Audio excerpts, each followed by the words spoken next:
Welcome to eagle media works Guru talk show.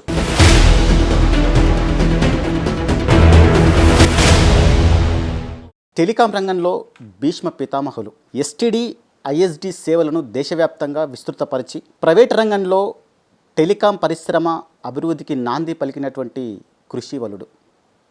తద్వారా emails కావచ్చు, video conference కావచ్చు, అలాగే టెలిగ్రామ్ వ్యవస్థను బలోపేతం చేయడమే కాకుండా 2000 సంవత్సరంలో దక్షిణాఫ్రికా అలాగే నేపాల్ దేశాలకు సంబంధించినటువంటి టెలికాం వ్యవస్థకు ప్రతినిధిగా పనిచేసినటువంటి అనుభవం ఆయనది. దాదాపు 20 దేశాలలో టెలికాం వ్యవస్థ పైన ఎన్నో సెమినార్లు ఇవ్వడమే కాకుండా ఆ సెమినార్లకు ప్రధాన వక్తగా ఆయన పాత్ర నిర్వహించినటువంటి అనుభవం ఆయనది. ఇక హైదరాబాదులో ఐటీ హబ్ కావచ్చు, అలాగే ఐటీ డెవలప్మెంట్లో ఐటీ సలహాదారుగా ఉన్నటువంటి అప్పటి చంద్రబాబు నాయుడు ముఖ్యమంత్రిగా ఉన్నటువంటి సమయంలో ఐటీ సలహాదారుగా పనిచేసినటువంటి అనుభవం కూడా వారిది. ప్రజ్ఞాభారతి చైర్మన్, అలాగే భారతీయ ధర్మరక్షణ కన్వీనర్. ఇట్లా చూస్తే గనక ఎంతో అనుభవశీలి ఉన్నటువంటి ఒక గొప్ప పర్సనాలిటీని ఇవాళ మనం గురు టాక్ షోలో ఇంటర్వ్యూ చేయబోతున్నాం. ఇది ఆయనలో ఒక కోణం మాత్రమే. ఇవాళ మన ఇంటర్వ్యూలో రెండవ కోణాన్ని ఆవిష్కరించబోతున్నాం గురు టాక్ షో ద్వారా. ఆయన పేరే డాక్టర్ త్రిపురనేని హనుమాన్ చౌదరి. సార్తో మాట్లాడదాం. సార్ నమస్కారం. సార్ నమస్కారం అండి. మీ సమయం కోసం చాలామంది విఐపీస్ కావచ్చు, మంత్రులు కావచ్చు వేచి చూస్తారు. అలాంటిది మీరు మాకు సమయాన్ని ఇవ్వడం మాత్రం చాలా ఆనందంగా ఉంది. ప్రధానంగా దేశంలో 6 దశాబ్దాల పైబడి, అంటే దాదాపు 7 దశాబ్దాలకు దగ్గరగా హిందువుల యొక్క ధర్మాన్ని కాపాడేటటువంటి, హిందువుల ధర్మానికి సూచికగా ఉన్నటువంటి శ్రీరామచంద్రుడి ఆలయ నిర్మాణం రేపు జరగబోతుంది. సాక్షాత్తు మోడీ గారితో కూడా మీకు చాలా సన్నిహిత సంబంధాలు ఉన్నాయని, వారితో అప్పుడప్పుడు మాట్లాడేవారని కూడా తెలిసింది. సో ఇన్నేళ్ల తర్వాత, 7 దశాబ్దాల తర్వాత అయోధ్యలో రామమందిర ప్రారంభోత్సవం జరగబోతుంది. దీన్ని ఎట్లా చూడాలి? ప్రతి హిందువు దీన్ని ఎట్లా చూడాలి? భారతదేశం రాముడు ఒకదానికి ఒకటి అర్థం అన్నమాట అండి. అంతా రామమయం, ఈ జగమంతా రామమయం, అంతరంగమున ఆత్మారాముడు అనంత రూపమున వింతలు సలుప, అంతా రామమయం, ఈ జగమంతా రామమయం. కంచెర రామదాస్ గారు రాశాడు.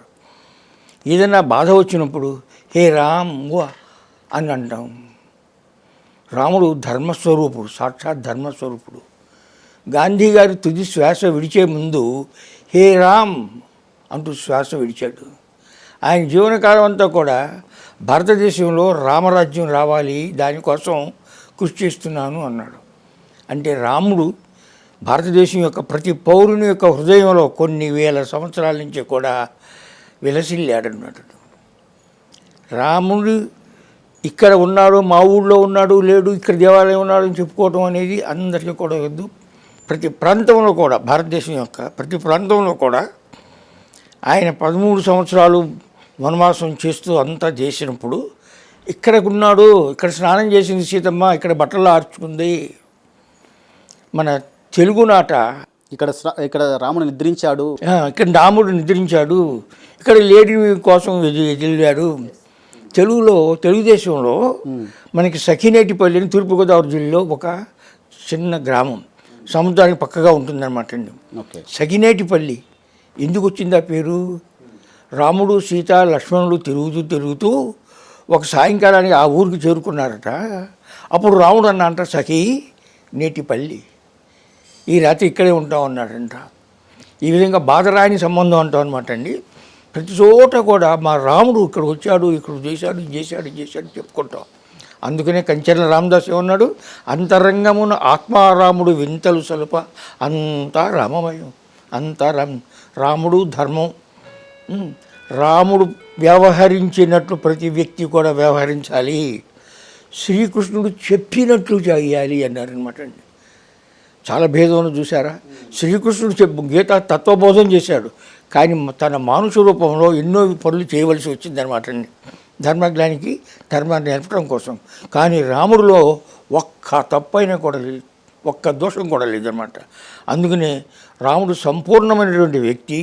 అతని యొక్క చరిత్ర, అతని యొక్క గుణగణాలు అందరూ కూడా స్మరించుకుంటూ అన్ని చోట్ల ఇప్పుడు అయోధ్యలో 40,000 దేవాలయాలు ఉన్నాయంట.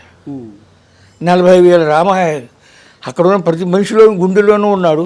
అంతేకాకుండా అతనికి చిన్న దేవాలయం చెప్పి చిన్నదో పెద్దదో ఎన్నో కట్టుకున్నారనమాట అండి. అదేవిధంగా రామాలయం లేని గ్రామాలు ఉన్నాయా?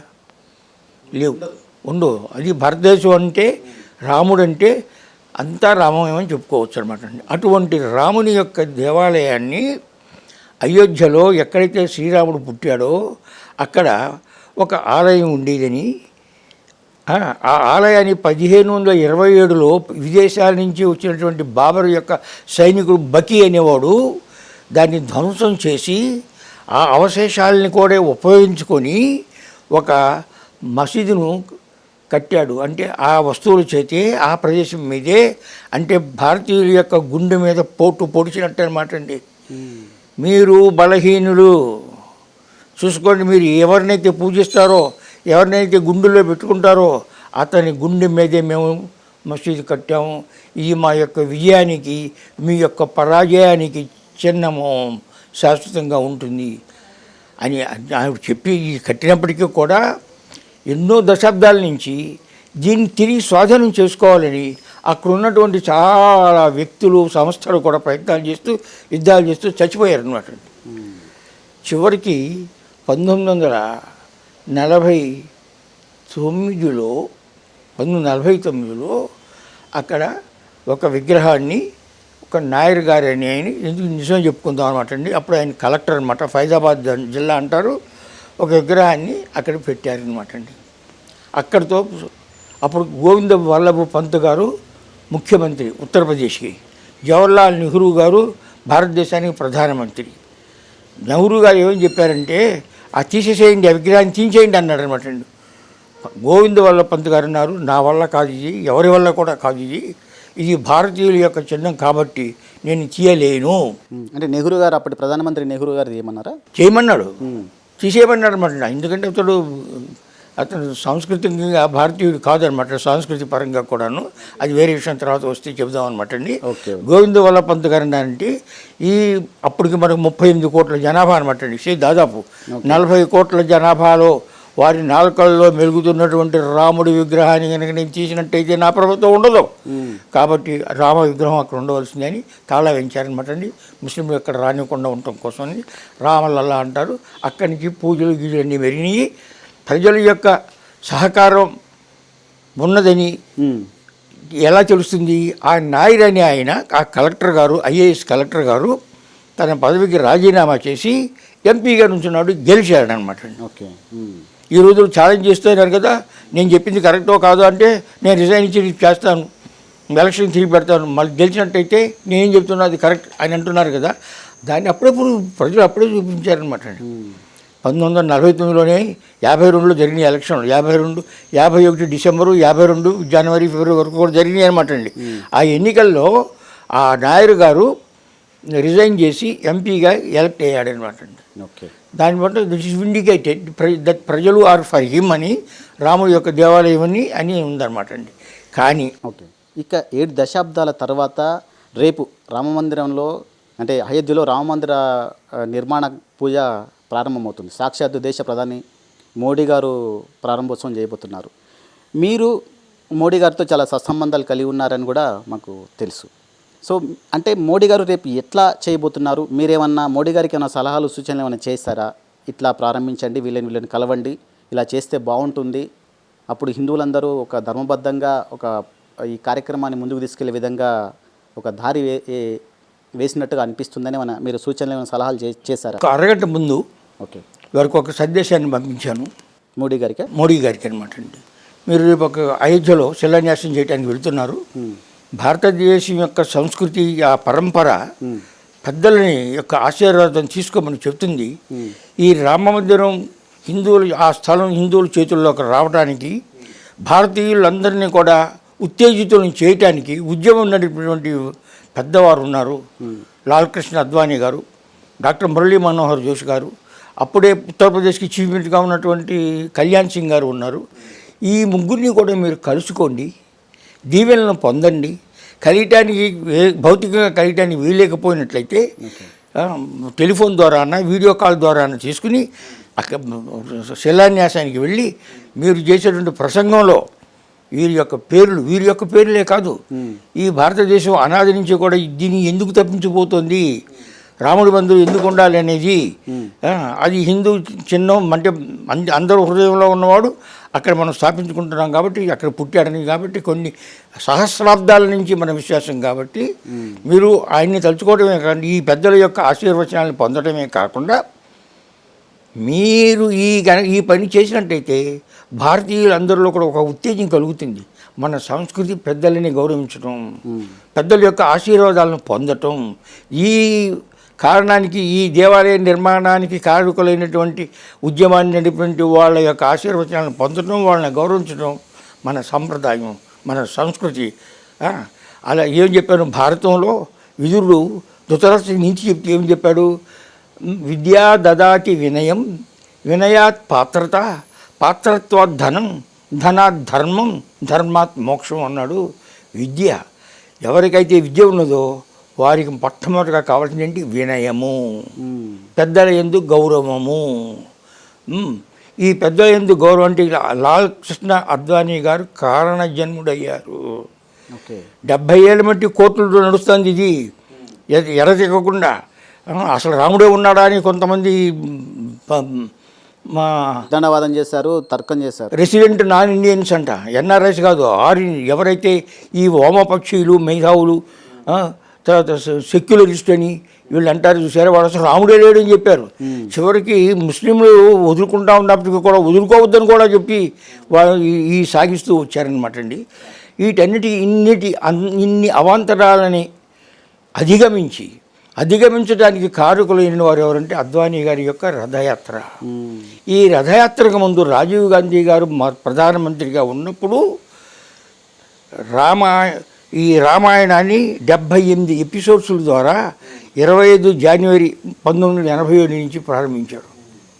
అక్కడ ఒక్క భారతదేశంలోనే కాదు, 10 గంటలకి వెనక ఎపిసోడ్ వస్తుంటే ట్రాఫిక్ స్తంభించిపోయేది భారతదేశంలో. అందరూ ఇళ్లలో కూర్చునేవారు, ఆ గంటన్నర సేపు దాని ఇంకా చూస్తూ ఉండేవారు అనమాట అండి. భారతదేశంలోనే కాదు, బర్మాలో, థాయిలాండ్లో, ఇండోనేషియాలో, కువైత్లో, యునైటెడ్ అరబ్ ఎమిరేట్స్లో కూడా అది రాముని యొక్క కథ అంత రుచికరమైంది కాబట్టి అప్పుడే వచ్చి ఓహో ఇంత గొప్పవాడా రాముడు, ఇన్ని చోట్లకి తిరిగాడా, ఇన్ని కష్టాలను, ఏకపత్ని వృతుడా, అగ్ని ప్రవేశం చేయించాడా, భారత సీతమ్మ చేత అగ్ని ప్రవేశం చేయించాడా, చివరికి ఎవరో ఒక రజకుడు ఏదో ఒక మాట అంటుంటే భార్యని Caesar's wife must be above suspicion, అంత ధర్మాత్ముడా అని ఆ రామాయణం వాళ్ళకి తెలియదనమాట. దాని తర్వాత 2 అక్టోబర్ 89 నుంచి 94 ఎపిసోడ్స్ మహాభారతం. సో ఈ రామాయణ మహాభారతాలు బీజేపీ కాదు, సెక్యులరిస్టు పార్టీ కాంగ్రెస్ యొక్క ఎవరి పేరునైతే 100 స్థలాలను, యూనివర్సిటీలను, స్టేట్స్ను స్థాపించారు అంటే రాజీవ్ గాంధీ గారి టైంలో మొదలుపెట్టి రామాయణం యొక్క ఉత్కృష్టతని, దాని తర్వాత మహాభారతం, ఈ రెండింటిని దూరదర్శన్ ప్రభుత్వం యొక్క సంస్థ, అప్పుడు ఒకే ఒక సంస్థ ఉండేది, ప్రైవేట్ అవి లేవు. మనం సెక్యులర్ అయినప్పటికీ కూడా Ramayanam is secular, Mahabharata is secular, భారతీయ ధర్మం ఈజ్ ఆల్వేస్ సెక్యులర్. భారతదేశంలో కొన్ని సహస్రాబ్దాల చరిత్రలో ఏ రాజు కూడా ఈ మతం మాది అని చెప్పలేదన్నమాట. అన్ని మతాలని, అన్ని ధర్మాలని సమానంగా పోషించాడు. ఒక్క రాజుగారి యొక్క ధర్మం ఎప్పుడు ఉందంటే ఒక్క అశోకుని కాలంలో బౌద్ధం మతం స్టేట్ రిలీజన్. అశోకుని కాలంలో 30-40 ఏళ్ళు మాత్రమే. దాని తర్వాత తన కొడుకు మనవడలు కూడాను కాదు, అన్ని ధర్మాలని కూడా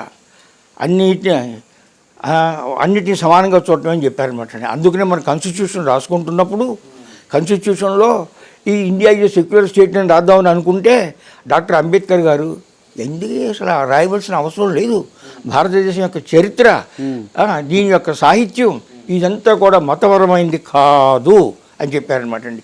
సో దీని పృష్ఠభూమికి మీరు రేపు జరిగేదానికి ఇది ఒక గొప్ప విజయం అనమాట అండి.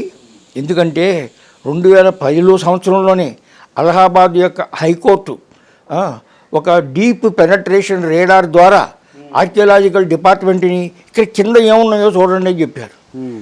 వాళ్ళు చూసి చెప్పారనమాట. అందులో ఒక మహమ్మదీయుడు కూడా ఉన్నాడనమాట, కేరళ నుంచి మహమ్మద్ అతని పేరు అనమాట అండి, ఆర్కియాలజిస్ట్ అనమాట అండి. ఇది ఖచ్చితంగా దీని కింద అయ్యే ఒక విష్ణు దేవాలయం ఉండే, విష్ణు అంటే రాముడు అనమాట, విష్ణు యొక్క అవతారం రాముడు కాబట్టి ఇవన్నీ అన్నీ చూపించి ఆ యొక్క ఎవిడెన్స్, ఆ సాక్ష్యాధారాలతో అలహాబాద్ హైకోర్టు ఇక్కడ రామాలయం ఉండేది. అంటే మీరు చెప్పేది ఏంటంటే ఇప్పుడు అయోధ్యలో రామ మందిరం కింద విష్ణు ఆలయం ఉంది అని తేల్చారా? అంటే ఒక హిందూ ఆలయం, విష్ణు బొమ్మలు ఉన్నాయి. ఇది విష్ణు యొక్క రూపమే కదా, విష్ణు యొక్క అవతారమే కదా రాముడు, అందుకు రామ మందిరం అనేది ఒకటి ఉన్నది అని archaeological department, radar, scientific archaeological department సాక్ష్యంతో అందరికీ చూపించిన తర్వాత అలహాబాద్ హైకోర్టు ఈ ఒక దేవాలయాన్ని కూల్చి కట్టబడినటువంటిది, దాని తర్వాత ఈ మసీదుకి ఉండవలసిన అన్ని హంగులు కూడా లేవు. ఎందుకంటే ఈ దేవాలయం యొక్క వస్తువులనే ఉపయోగించి, ఆ భాగాలని ఉపయోగించి ఇది కట్టారు, పైన 4 గోల్స్ పెట్టేసేసి ఇది మసీదు అని చెప్పారని. అయినప్పటికీ కూడా మళ్ళా దీని మీద ముస్లింలు ఒప్పుకుందాం అనుకున్నారనమాట. ఇందులో షియాలు సున్నీలు అని ఉన్నారు. అది షియాలదా సున్నీదా? బకీ వజే షియా, వేరే బాబర్ వజే సున్నీ.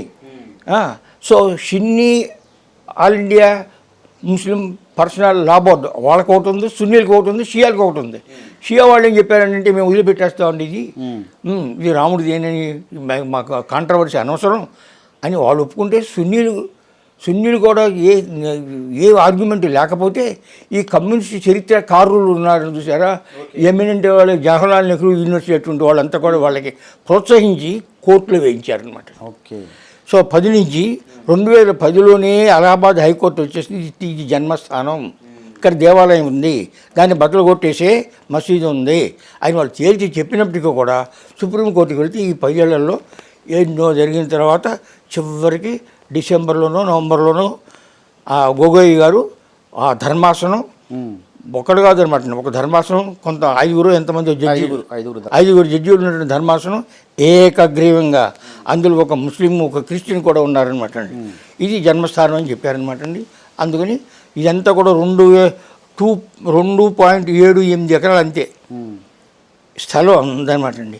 కానీ ఇప్పుడు బ్రహ్మాండంగా ప్రభుత్వం ఏం చేసింది, చుట్టుపక్కల స్థలాన్ని కూడా ఇచ్చేసి 60 ఎకరాలు దాదాపు అనమాట అండి. దీనికి తగినట్టుగా ముస్లింలకు కూడా మీరు అద్భుతమైనటువంటి మసీదు కట్టుకోవడం కోసం మీకు వేరే చోట స్థలం ఇస్తామని చెప్పారనమాట అండి. చాలా ఉదార స్వభావంతో అనమాట. ఇది దీని యొక్క పృష్ఠభూమి. రేపు జరగబోయేది శిలాన్యాసం. దీనికి కావలసినటువంటి రామ బ్రిక్స్లో ఉంటారు రాళ్ళు, ఇటుకలు అనమాట అండి. చాలా లక్షలు సేకరించారు ఇంతకుముందే, వెండి కూడా సేకరించారు. తర్వాత బొమ్మలు కూడా చెక్కుంటూ కూర్చున్నారనమాట అండి. ఇది తప్పకుండా జరిగి తీరుతుందనే ఉద్దేశంతో అందుకని త్వరితగతిలోనే అయిపోతుంది అనమాట అండి. అయితే ఈ రామాలయ ప్రారంభోత్సవానికి భారతదేశ ప్రధాని నరేంద్ర మోడీ గారు వెళ్ళొద్దని కూడా కొన్ని వార్తలు వచ్చాయి, కొంతమంది కూడా ఆర్గ్యూ చేశారు. ఎందుకని? వాళ్ళ నోరు అటువంటిది.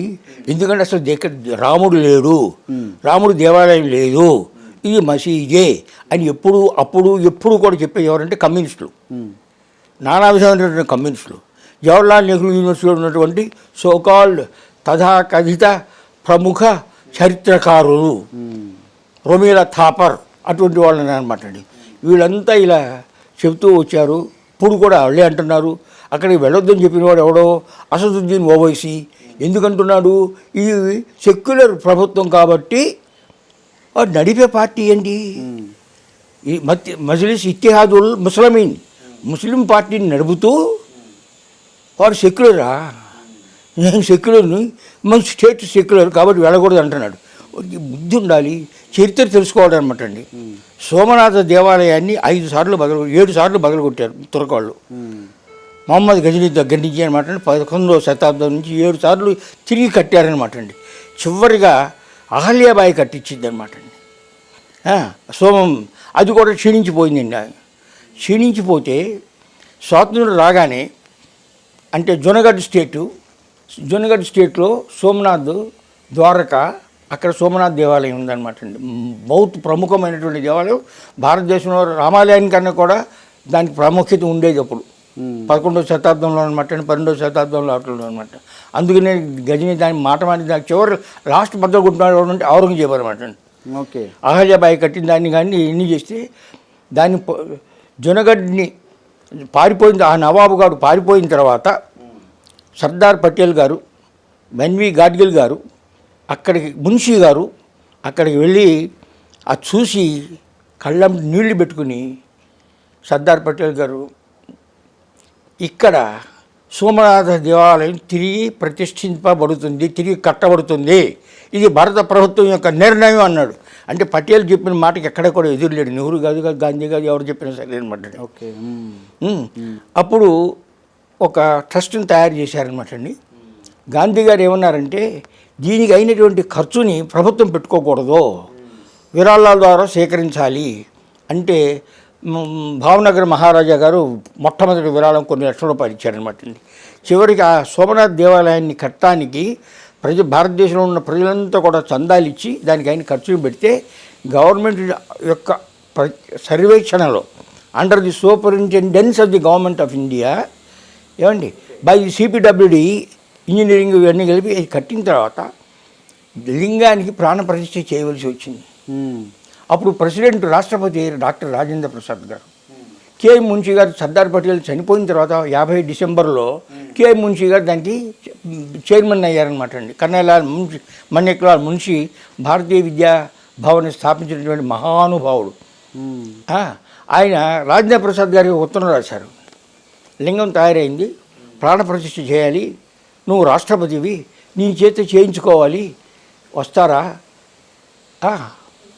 తొందరపడి వస్తారని చెప్పమాకండి, మిమ్మల్ని నెహ్రూ గారి వెళ్ళని వద్దంటాడు, నెహ్రూ గారు మిమ్మల్ని వెళ్ళవద్దు అని అంటాడు. నెహ్రూ గారిని ఓవర్ రూల్ చేసి మీరు రాగలిగినట్లయితే ఎస్ అని చెప్పండి అని రాసి ఉత్తరంలో రాశాడు అనమాట. ఓకే. అప్పుడు రాజేంద్ర ప్రసాద్ గారు నెహ్రూని సంప్రదించకుండా ఎస్ అని చెప్పాడు అనమాట అండి. అంటే ఏంటి, ఆయన కృతనిశ్చయుడు అనమాట అండి. నెహ్రూ చెప్పినా చెప్పకపోయినా ఏం అడ్డంకులు వచ్చి వెళ్తానని చెప్పేసి. అప్పుడు రాజేంద్ర ప్రసాద్ గారు వచ్చి, ఆయన ఎవరు, రాష్ట్రపతి, ఇప్పుడు ఎవడైతే ప్రధానమంత్రి మాత్రమే అనమాట అండి. ఆ రాష్ట్రపతిగా రాజేంద్ర ప్రసాద్ గారు నెహ్రూ యొక్క ఆజ్ఞని ధిక్కరించి సోమనాథలో శివుని లింగానికి ప్రాణప్రతిష్ఠ చేయటానికి వెళ్ళారనమాట అండి. దాన్ని చేయటానికి అక్కడ ప్రాణప్రతిష్ఠ చేయటం, ఆ దేవాలయాన్ని కట్టడానికి మున్షీ గారు భారతదేశం యొక్క 150 మంది రాయబారులకు, ఇతర దేశాల్లో మన రాయబారు ఉంటాడు కదండి, 150 దేశాల్లో రాయబారులకు మీ సముద్రం యొక్క నీళ్లు, మీ దేశం యొక్క భూమి పంపించండి అని రాశాడనమాట అండి. విశ్వేశ్వరుడు కదా శివుడు అనేది అనమాట అండి. విశ్వానికే ఈశ్వరుడు కాబట్టి అందరూ పంపిస్తా అంటే ఆ సమయంలో మన అంబాసిడర్ చైనాలో కేఎం పణికర్, ఆయన కమ్యూనిస్టు సింపథైజర్ అనమాట అండి. ఆయన నెహ్రూ గారికి ఉత్తరం రాశారనమాట అండి. చూడండి, కేఎం మున్షీ గారు మంత్రిగా ఉండి మట్టి తెప్పిస్తున్నాడు, నీళ్ళు తెప్పిస్తున్నాడు, సెక్యూరిటీ దానికి ఎంత భంగం కదా అంటే నెహ్రూ ఏం మాట్లాడలేకపోయాడు అనమాట అండి. ఏం మాట్లాడలేకపోయాడు, ఎందుకు సర్దార్ పటేల్ ఇంకా బతుకున్నాడు. అప్పుడు మున్షీ గారు ఒక ఉత్తరం రాశాడు నెహ్రూకి, మీరు సెక్యూరిజం బోక సెక్యూరిజం ఇది, ఈ మాట జరిపిస్తున్నారు, ఈ సెక్యూరిజం దాని గురించి చాలా చాలా రాశాడనమాట అండి. నాకు నా పదవి కాదు నాకు ముఖ్యం, నాకు నా దేశం ముఖ్యం, నా సంస్కృతి ముఖ్యం, నాకు ఇతిహాసం ముఖ్యం. సోమనాథ్ అనే దేవాలయం ఇప్పుడు మనం రావణు గురించి అంతా రామమయం అనుకుంటున్నాము, ఒకప్పుడు అంతా సోమనాథుడే అనమాట అండి. దాని యొక్క విశిష్టత ఏంటో తెలుసునా అండి, శివుడు దక్షిణానికి చూస్తాడు. అక్కడ చూస్తుంటే దక్షిణ ధ్రువానికి ఈ శివుని యొక్క చూపు మధ్యలో భూమి లేదు, ఓకే, అంత నీరే. అది ఒక గొప్ప అనమాట అండి. చివరికి రాజేంద్ర ప్రసాద్ గారు వెళితే నెహ్రూ గారు ఆర్డర్ వేశారు, ఏమని, ఆయన వెళ్ళాడని వార్త ప్రచురించకూడదు, ఆయన యొక్క సంభాషణను కూడా రేడియో మీద చెప్పకూడదు అనమాట. అంత దరిద్రులు అనమాట అండి వీళ్ళు. కాదు, రాజేంద్ర ప్రసాద్ వెళ్ళాడు, అద్భుతమైన స్పీచ్ ఇచ్చాడు. అంతేకాదు, ఎవరన్నా మసీదు కట్టుకొని దాన్ని కానీ ప్రారంభోత్సవానికి రమ్మంటే వెళ్తాను అన్నాడు అనమాట. దేవుడిని అన్ని చోట్ల ఉన్నాడు, దేవుడిని మా పరి పేర్లతో పిలుస్తూ ఉంటాం కాబట్టి దైవభక్తి ఉన్నటువంటి ఏ కార్యక్రమానికైనా నేను వెళ్తాను అని గట్టిగా చెప్పేశాడు అనమాట. సో అప్పుడు రాజేంద్ర ప్రసాద్ గారు భారతదేశం యొక్క ప్రధాని వద్దన్నా ఏ విధంగా అయితే వెళ్ళారో కోన్ కిస్కా గాళ్ళు నువ్వు వెళ్ళకూడదు, మత పార్టీలు నడిపేవాడు ఎవడో ఒక స్టేట్మెంట్ ఇచ్చినందుకు నువ్వు దాన్ని కమ్యూనిస్టులు సపోర్ట్ చేసినందుకు భారత ప్రధాని తల ఊగుతాడా, ఒగ్గకూడదు అనమాట. అందుకని ఆయన ధైర్యంగా వెళ్తున్నాడు అనమాట. ఓకే, సెక్యులర్ కంట్రీ అంటారు మన భారతదేశాన్ని. అసలు ఈ సెక్యులర్ పదం అనేది ఎప్పుడు వచ్చింది, దీని అర్థం ఏంటి? అసలు ఈ సెక్యులర్ పదం అర్థం అసలు సెక్యులర్ పదం అనేది మన భారతదేశంలో దానికి అర్థం లేదు, రిలీజియన్ కూడా అర్థం లేదనమాట. మనకి ధర్మం ఉన్నది కానీ రిలీజియన్ లేదు. రిలీజియన్ అంటే ఏంటి? ఒక దేవుడు ఉన్నాడు, ఇతర దేవుడిని ద్వేషిస్తాడు. I'm a very jealous god, Bible చూడండి. అల్లా కూడా ఏమంటే ఐఎమ్ ది ఓన్లీ గాడ్, రెండో వాడిని వర్షిప్ చేయడానికి వీల్లేదంటాడు అనమాట అండి. ఆ దేవుడు మనుషులతో మాట్లాడినట్టండి, ఏజెంట్లతో మాట్లాడతాడు, ప్రవక్తని. ఒకరికేమో జీసస్ ఏమో ఏజెంటు, ఒకరికేమో మహమ్మద్ ఏజెంట్ అనమాట అండి. కానీ దేవుడు మాత్రం ప్రజలతో మాట్లాడ్డు. వాళ్ళిద్దరి మధ్య సంభాషణ జరిగిందంట, అది నేను మాట్లాడాడంట, అది పవిత్ర గ్రంథం అంట. అంటే ఇతర మతాలను ద్వేషించండి, ఇతర దేవుళ్ళని ద్వేషించండి, వాళ్ళ మూర్తులను బద్దలు కొట్టండి, వాళ్ళందరినీ కూడా బలవంతంగా మతం మార్చమని రెండూ చెబుతాయి అనమాట అండి. అసహనానికి చిహ్నం రిలీజియన్, సహనానికి చిహ్నం ధర్మం. ఓకే, ధర్మం ఈజ్ మోర్ ఇంపార్టెంట్, మతం కాదనమాట అండి. మతం అంటే ఫలానా దేవుడు ఫలానా పద్ధతితో ఫలానా పేరుతో పూజించడం, ఇతరులందరినీ కూడా ఏదో విధంగా యుద్ధం కత్తితోనో లేకపోతే జంతువు డబ్బుతోనో ఏదో వశపట్టుకుని ఆ దేవుడు ఏం చెప్పాడు వీళ్ళకి? మతం అంటే అదే అనమాట అండి. ప్రపంచంలో ఉన్న జనులంతా కూడా నా మతానికి కన్వర్ట్ అయినప్పుడే నేను కిందకు వస్తాను, లేకపోతే రాను. నీ యొక్క కర్తవ్యం అందరినీ మార్చు, ఏ విధంగా మార్చు. ఈ ద్వేషానికి మూలం అనమాట అండి. మన ధర్మం ఏం చెప్తుందండి? సలిలం పతితం, వర్షం అన్ని చోట్ల కురిచి చివరికి సముద్రంలోకి ఎట్లా వెళ్తుందో, యో యాం తను భక్త శ్రద్ధయా అర్చితుం ఇచ్చతి తస్యాచలం శ్రద్ధాం తామేవ విధాం. ఏ భక్తుడైతే శ్రద్ధతో, ఏ పేరుతో, ఏ పద్ధతిలో, ఏ రూపంలో పూజిస్తాడో వారి యొక్క శ్రద్ధని, వారి యొక్క భక్తిని నేను బలపరుస్తానన్నాడు. నువ్వు అల్లం చేసుకో. అల్లాకి 108 పేర్లు ఉన్నాయన్నమాట అండి. మనం కూడా 108 పేర్లు సహస్రనామం అంటాం, విష్ణు సహస్రనామాలు. పేరు ఏదైనప్పటికీ కూడా ఒక గుణం, సరస్వతి, విద్య, శక్తి, బలం కావాలంటే శక్తి, డబ్బు కావాలంటే ఆ రూపం, లక్ష్మి రూపంలో. అందుకని లక్ష్మీదేవుడు ఏమని చెప్పలేదు అనమాట అండి. అది ఒక గుణం. భగవంతుని యొక్క సర్వవ్యాపి అయినటువంటి భగవంతునికి అన్ని గుణాలు ఉన్నాయన్నమాట అండి. నీకు ఏ గుణం నచ్చితే ఆ గుణం స్మరించుకొని సరస్వతి పూజ చేయి, శక్తి పూజ చేయి, శివుడు పూజ చేయి, రావుడు పూజ చేయి, పూజ చేయి. ఎందుకంటే ఎప్పుడైతే ఈశావాస్యమిదం సర్వం వ్యక్తించే జగత్యాం జగతి, జగత్తులు ఎక్కడ చూసినప్పటికీ ఇందు గలడందు లేడను సంజయమరుదు చెక్కి సర్వోపగతుండు ఎందెందు వెదిగిన అందే కలడు తండ్రి అని ప్రహ్లాదుడు అన్నాడు కదా. అటువంటిప్పుడు దేవాలయానికి వెళ్ళవలసిన అవసరం ఉన్నది. ఎందుకు అవసరం ఉన్నదంటే నేను ఊహించుకోలేను. బాగా పండితులైన వాళ్ళు దేవుడు అన్ని చోట్ల ఉన్నాడు అని, నాలో ఉన్నాడు, నీలో ఉన్నాడు, అహం బ్రహ్మాస్మి తత్వం చేయని మనం చెప్పుకోగలుగుతాం. కానీ పాముడు చెప్పలేదు కదా. అందుకని ఇష్టం వచ్చిన పద్ధతిలో దాన్ని అన్నారు. సో మొత్తానికి సెక్యులర్ అనే పదం లేదు. మన భారతదేశంలో సెక్యులర్ అనేది ఎప్పుడు కూడా లేదన్నమాట. సెక్యులర్ ఎక్కడి నుంచి వచ్చింది? క్రైస్తవుల నుంచి వచ్చింది. యూరోప్లో మధ్యయుగంలో 15వ శతాబ్దం వరకు పోప్ అనేవాడు రాజుల్ని రికగ్నైజ్ చేయకుండా ఉండటం, రాజు కన్నా ఎక్కువ ధని వాడుకుందంటే పోపుగా ఉండటం, పోపు కనుక నువ్వు రాజు కాదంటే వాడు బుద్ధిపోవటం.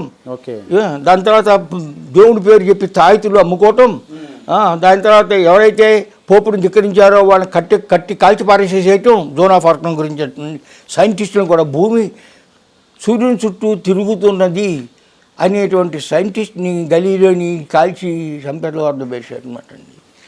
ఇది మతం అంటే అలా ఉంటుంది. తొరకాలు కూడా అటువంటి పనులు చేశారు, అందరినీ కాల్చి పారేసేట్టు అనమాట అండి. కాబట్టి అప్పుడు ఏం చేశారు? ఎదురు తిరిగారు కొంతమంది. లాటిన్ భాషలో ఉన్నటువంటి బైబిల్ని జర్మన్ భాషలోకి తీసుకొచ్చాడు లూథర్ అనేవాడు, మార్టిన్ లూథర్ అనేవాడు అనమాట అండి. లూథరన్ చర్చి అంటారు చూసారా, Protestant. What did they protest? What is this? ఈ దేవుడు, ఈ పోపు గారు ఎవడో రాజును కంట్రోల్ చేయడానికి, రెండు వినటానికి వెళ్ళేది. రాజ్యం చేయడానికి వేరే చట్టాలు ఉండాలి, వేరే పద్ధతులు ఉండాలి. దేవుడి కోసం చేసిన వాళ్ళు వేరే పద్ధతిలో ఉండాలి అని చట్టాన్ని, ప్రభుత్వాన్ని మతం నుంచి వేరు చేయటం అనేది సెక్యులరిజం. ఓకే, ఏ చట్టం కూడా ఒక మతాన్ని పోషించడానికి కానీ, మతాన్ని ప్రవర్తించడానికి కానీ చట్టాలు చేయకూడదు. ఈ చట్టం ప్రకారం నేను 10 మంది పెళ్ళాలను చేసుకుంటానికి మా దేవుడు చెప్పాడని అన్నాడు అనుకోండి, మాకు చల్లదు బాబు, సొసైటీకి మీ దేవుడితో మాకు సంబంధం లేదు, మీరు దేవుడిని ఇంటికాడ పూజించుకోండి, కానీ ఇక 5 పిల్లలు కానీ 10 పిల్లలు కానీ ఉంటే దేశానికి నష్టం కాబట్టి, ఆడవాళ్ళకి అన్యాయం కాబట్టి మేము ఒప్పుకోము. ఇది సెక్యులర్ తోటి అదనమాట. ఓకే. అందుకనే ఈ ట్రిపుల్ తలాక్ తీసేవతలు భార్య చేయటం, అదేవిధంగా చివరికి యూనివర్సిటీ రావటం. మన కాన్స్టిట్యూషన్ రాసుకుంటూ ఉన్నప్పుడు కొంతమంది అన్నారనమాట అండి, సెక్యులర్ ఇందులో పెడదామని, సోషలిజంలో పెడదామని. అంబేద్కర్ ససేం రా అన్నాడు అనమాట అండి, ఉండటానికి వీల్లేదన్నాడు. ఓకే. అంబేద్కర్ గారి విషయం వచ్చింది కాబట్టి, అంబేద్కర్ గారి పైన మీరు చాలా ఆర్టికల్స్ రాశారని తెలిసింది. అసలు చాలామంది ఏంటంటే అంబేద్కర్ ఈజాన్ని చాలామంది కరెక్ట్గా అర్థం చేసుకోలేదని, అంబేద్కర్ ఈజం అంటే చాలామంది కరెక్ట్గా తెలియదని, తెలియకుండానే మాట్లాడుతున్నారని కూడా అక్కడక్కడ మనం వింటూ ఉంటాం. రైట్. అసలు అంబేద్కర్ ఈజం అంటే ఏంటి అసలు? ఇప్పుడు అంబేద్కర్ గారు వ్యాసాలు, ప్రసంగాలు 17 వాల్యూమ్స్లో గవర్నమెంట్ ఆఫ్ మహారాష్ట్ర పబ్లిష్ చేసింది. ఆ 17 వాల్యూమ్స్ నేను చదివాను. ఆయన జీవితాంతం పోట్లాడింది ఏంటి? ఈ కుల వ్యవస్థ అనేది, అసమానతలు అనేది, చివరికి షెడ్యూల్ కాస్ట్ని ఎవరైతే అంటామో అందుట్లో కూడా గ్రేడెడ్ అసమానత ఉన్నది. మాలవాడు ఈ సుపీరియర్ టు బాజువాడు. ఆయన ఏమన్నాడంటే ఈ అసమానతలు అనేది క్యాస్ట్ని బట్టి, ఈ క్యాస్ట్లో వాడు అనుకుంటున్నాడు నాకన్నా కింద చాలామంది ఉన్నారు కాబట్టి నేను గొప్ప అనుకుంటున్నాడు. పై క్యాస్ట్ ఉన్నాడు, బ్రాహ్మణులు ఉన్నారు, కమ్మవారు ఉన్నారని అనుకోవట్లేదు అనమాట అండి. నా కింద కన్నా తక్కువ క్యాస్ట్లో ఉన్నారు. ఇది ఎలా ఉందంటే ఇది ఒక మేడ. ఏమండి, ఏ అంతస్తులో ఉన్నాడో ఆ అంతస్తులోనే ఉంటాడు. లోపలికి వెళ్ళడానికి దూరం లేదు, బయటికి రావడానికి దూరం లేదు. ఒక అంతస్తు నుంచి 2వ అంతస్తుకి వెళ్ళడానికి వీల్లేదు. ఇది హిందువులు ఈ విధంగా మారింది, అంతే కదా. షెడ్యూల్ కాస్ట్ వాడు బ్రాహ్మణ అవ్వలేడు, బ్రాహ్మణుడు షెడ్యూల్ కాస్ట్ అవడం లేదు in practice, but not during Vedic times అనమాట అండి. ధర్మ వ్యాధుడితో బుచర్ వారి దగ్గరికి వెళ్ళి దూర్వాసుడు నేర్చుకున్నాడు అనమాట అండి. ధర్మం అంటే ఏంటో నేర్చుకున్నాడు అనమాట అండి. ఆయన ఈ హిందూ ధర్మాన్ని, ఈ క్యాస్టిజాన్ని, ఈ గ్రేడెడ్ అసమానతల్ని తొలగించడం కోసం మహాప్రయత్నం చేశాడనమాట. ఇది లేదు, పూర్వం లేదు, ఈ మధ్యలో వచ్చింది అని ఆయన ఎన్నో ఉద్యమాలను భయపెట్టి చివరికి విసిగిపోయాడు. ఇంత కష్టపడినప్పటికీ కూడా ఈ కుల వ్యవస్థ పోవటం లేదు. రామానుజులు 11వ శతాబ్దం రామానుజాచార్య మాడవాడు, మాదివాడు, బ్రాహ్మణుడు ఒకటేనని చెప్పాడే కదా. మరి 1000 సంవత్సరాల నాడు వచ్చిందా? ఎంతోమంది సంఘ సంస్కర్తలు మహారాష్ట్రలో, తమిళనాడులో, భారతదేశం అన్ని చోట్ల పుట్టి కుల వ్యవస్థల గురించి ఖండించారనమాట అండి. కానీ పోలా. అప్పుడు విసిగిపోయి చివరికి ఏమన్నాడంటే నేను హిందువుగా పుట్టాను, హిందువుగా నేను చావను అన్నాడు. ఓకే. ఎందుకంటే ఈ కుల వ్యవస్థ పోవటం వల్ల చివరికి తురక వాళ్ళు కూడా, చివరికి పార్సీలు కూడా ఆయన బరోడా మహారాజు గారు స్టైపెండ్ ఇచ్చి యునైటెడ్ అమెరికాలో యూనివర్సిటీకి పంపించారనమాట అండి, చదువుకుంటానికి అనమాట అండి. చివరికి ఎంఏ, పిహెచ్డి, దాని తర్వాత ఇంగ్లాండ్ వెళ్ళి ఆర్థిక వ్యవస్థలో పుస్తకాలు రాశారు. ఇవన్నీ చేసి ఇంత డిగ్రీలు ఉన్నటువంటి, ఇంత అనుభవం ఉన్నటువంటి ఇటువంటి వక్త రచయితనికి ఇల్లు దొరకల. బరోడా మహారాజు గారు నీకు స్టైపెండ్ ఇస్తాను, అన్నీ ముగించుకొని ఇక్కడ నా బరోడా కాలేజీలో నువ్వు లెక్చరర్గా ఉండాలని చెప్పాడు. వెళ్ళాడు పాపం బరోడాకి. ఎవడు ఇల్లు హిందువులు నువ్వు అంటరాని వాడుతాను అన్నారు. ముస్లిం దగ్గరికి వెళ్తే నువ్వు అంటరాని వాడు కూడా నీకేం ఎవడిస్తున్నాడు అన్నాడు. చివరికి ఒక పార్సీ దగ్గరికి వెళ్ళాడు అబద్ధం చెప్పి, తన కులం వేరే కులం అని చెప్పి. అప్పుడు పార్సీ ఆశ్రయం ఇచ్చాడు. పార్సీ ఎవడు చెప్పాడు కాదని వీడు మదిగానే అని చెప్పాడు. వెళ్ళగొట్టేశారు. ఇంత అవమానాన్ని భరించినటువంటి అంబేద్కరు వెంటనే నేను హిందువుని కాదు అని చెప్పలా. బొంబాయి వెళ్ళి వేరే కాలేజీ పెట్టి, సిద్ధార్థ బౌద్ధం అనమాట అండి, ఇలా పెట్టి చివరికి ఆయన్ని అంబేద్కర్ గారు ఆయన ఉద్దేశం ఏంటి? కుల వ్యవస్థ నిర్మూలన చేయాలి, లేకపోతే హిందూ ధర్మం అనేది బ్రతకదు. ఒక ఊళ్ళో మంచినీళ్ళు తాగడానికి వెళితే తురకాళ్ళు అబ్జెక్ట్ చేశారు ఆయనకి. నువ్వు మాదిగారు ఇక్కడ నీళ్ళు తాగడానికి వెళ్ళేదని చెప్పి. నన్ను క్రిస్టియన్లు ఎల్లగొట్టేశారు, ముస్లింలు ఎల్లగొట్టేశారు, పార్సీలు ఎల్లగొట్టేశారు. ఇదంతా కూడా నష్టమే ప్రతి నాళంలో జరుగుపోయింది. దీనికి ఉద్యమం మొదలుపెట్టాడనమాట అండి. ఉద్యమం మొదలుపెట్టిన తర్వాత ఆయనే పోతే ఏమని చెప్పారంటే, హిందువుగా పుట్టాను కానీ నేను హిందువుగా చావను అన్నాడు. అంటే నైజాం గారు ఏమన్నారు? 7.5 కోట్లు ఇస్తా నీకు పురకంపించుకో అన్నాడు. ఆలోచిస్తా అన్నాడు. ప్రపంచ దేశాల నుంచి ఎంతోమంది ఈ మిషనరీలు వచ్చి క్రైస్తవాన్ని పిచ్చుకోండి, మీకు ప్రపంచం అంతటి నుంచి కూడా డబ్బులు వస్తాయి, ప్రపంచం అంతటి కూడా సపోర్ట్ వస్తుంది, నువ్వే రాజు అవుతావు అన్నాడు, ఆలోచిస్తా అన్నాడు. అలాగే సిక్కులు ఎంతో వచ్చారనమాట అండి, సిక్కిదాన్ని పిచ్చుకోమని అన్నీ చెప్పిన తర్వాత ఎంతకాలం వెయిట్ చేశారు. 1956 సంవత్సరంలో బుద్ధుని యొక్క 2000వ సంవత్సరం యొక్క నిర్యాణం సమయంలో అనమాట అండి, నాగ్పూర్లో ఒక పెద్ద మహాసభ పెట్టి 1,00,000 మంది పైగా దళితులు అక్కడ వస్తే, నేను హిందువుగా పుట్టాను, హిందువుగా చావను, నేను హిందూ ధర్మాన్ని వదిలిపెట్టేస్తున్నాను, ఏది తీసుకోవాలి అని అడుగుతారు ఏమో, నేను ఇస్లాంని తీసుకోను, ఓకే కష్టే తీసుకోను, ఎందుకంటే ఇస్లాంలో సమానత్వం లేదు.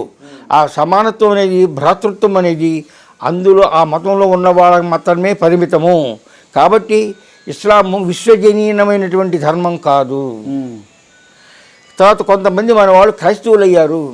క్రైస్తవులు కూడా సౌత్ ఆఫ్రికాలో నల్లవాళ్ళని అంటరాని వాళ్ళుగా చూశారు. ఆఫ్రికాలో, అమెరికాలో ఈ స్లేవరీ, ఈ 2 మతాల్లో స్లేవరీ కూడా ఉన్నది. అఫీషియల్గా ప్రాఫిట్ మహమ్మద్కి స్లేవ్స్ ఉన్నారు, క్రైస్తవులకి స్లేవ్స్ ఉన్నారు. అమెరికా ఇవన్నీ చెప్పేసేసి కొంతమంది మన వాళ్ళు క్రైస్తవులు అయ్యారు. వాళ్ళ యొక్క స్థితిగతులు ఏమీ మెరుగుపెరగలేదు. అంతేకాదు, ఈ విదేశీ దేశ మూలాలు ఉన్నటువంటి మతాన్ని కనుక ఎవరైనా స్వీకరించినట్టయితే వారు భారతీయులు కాకుండా పోతారు. విదేశీ భక్తులుగా ఉంటారు కాబట్టి భారతీయులుగా ఉంటారు. నేను ఈ రెండింటిని నేర్పించుకోను. సిక్కిజం గొప్పదే, కానీ మనం సిక్కిజం పిచ్చుకుంటే ఒక్క పంజాబ్ నుంచే మనకి సపోర్ట్ వస్తుంది.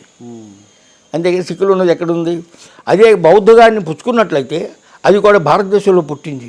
అది కూడా ఈ వేదాలు గీదాలు అన్నింటిలో కూడా అన్నీ చదివిన తర్వాత ఏది ఉచితమైందో దానికోసం, అంటే ఈ దేశం యొక్క మూలాల్లో ఉన్నటువంటి ధర్మం బౌద్ధ ధర్మం చైనాలో ఉంది, జపాన్లో ఉంది, కాంబోడియాలో ఉంది, అన్ని చోట్ల ఉంది. కాబట్టి మనకి ఏమైనా శ్రీలంకలో ఉన్నది పక్క, మనకి ఏమైనా కావాలంటే ప్రపంచవ్యాప్తంగా మనకి మద్దతు వస్తుంది, సహాయం వస్తుంది. కాబట్టి మనం బౌద్ధాన్ని స్వీకరిస్తూ ఉన్నాడు.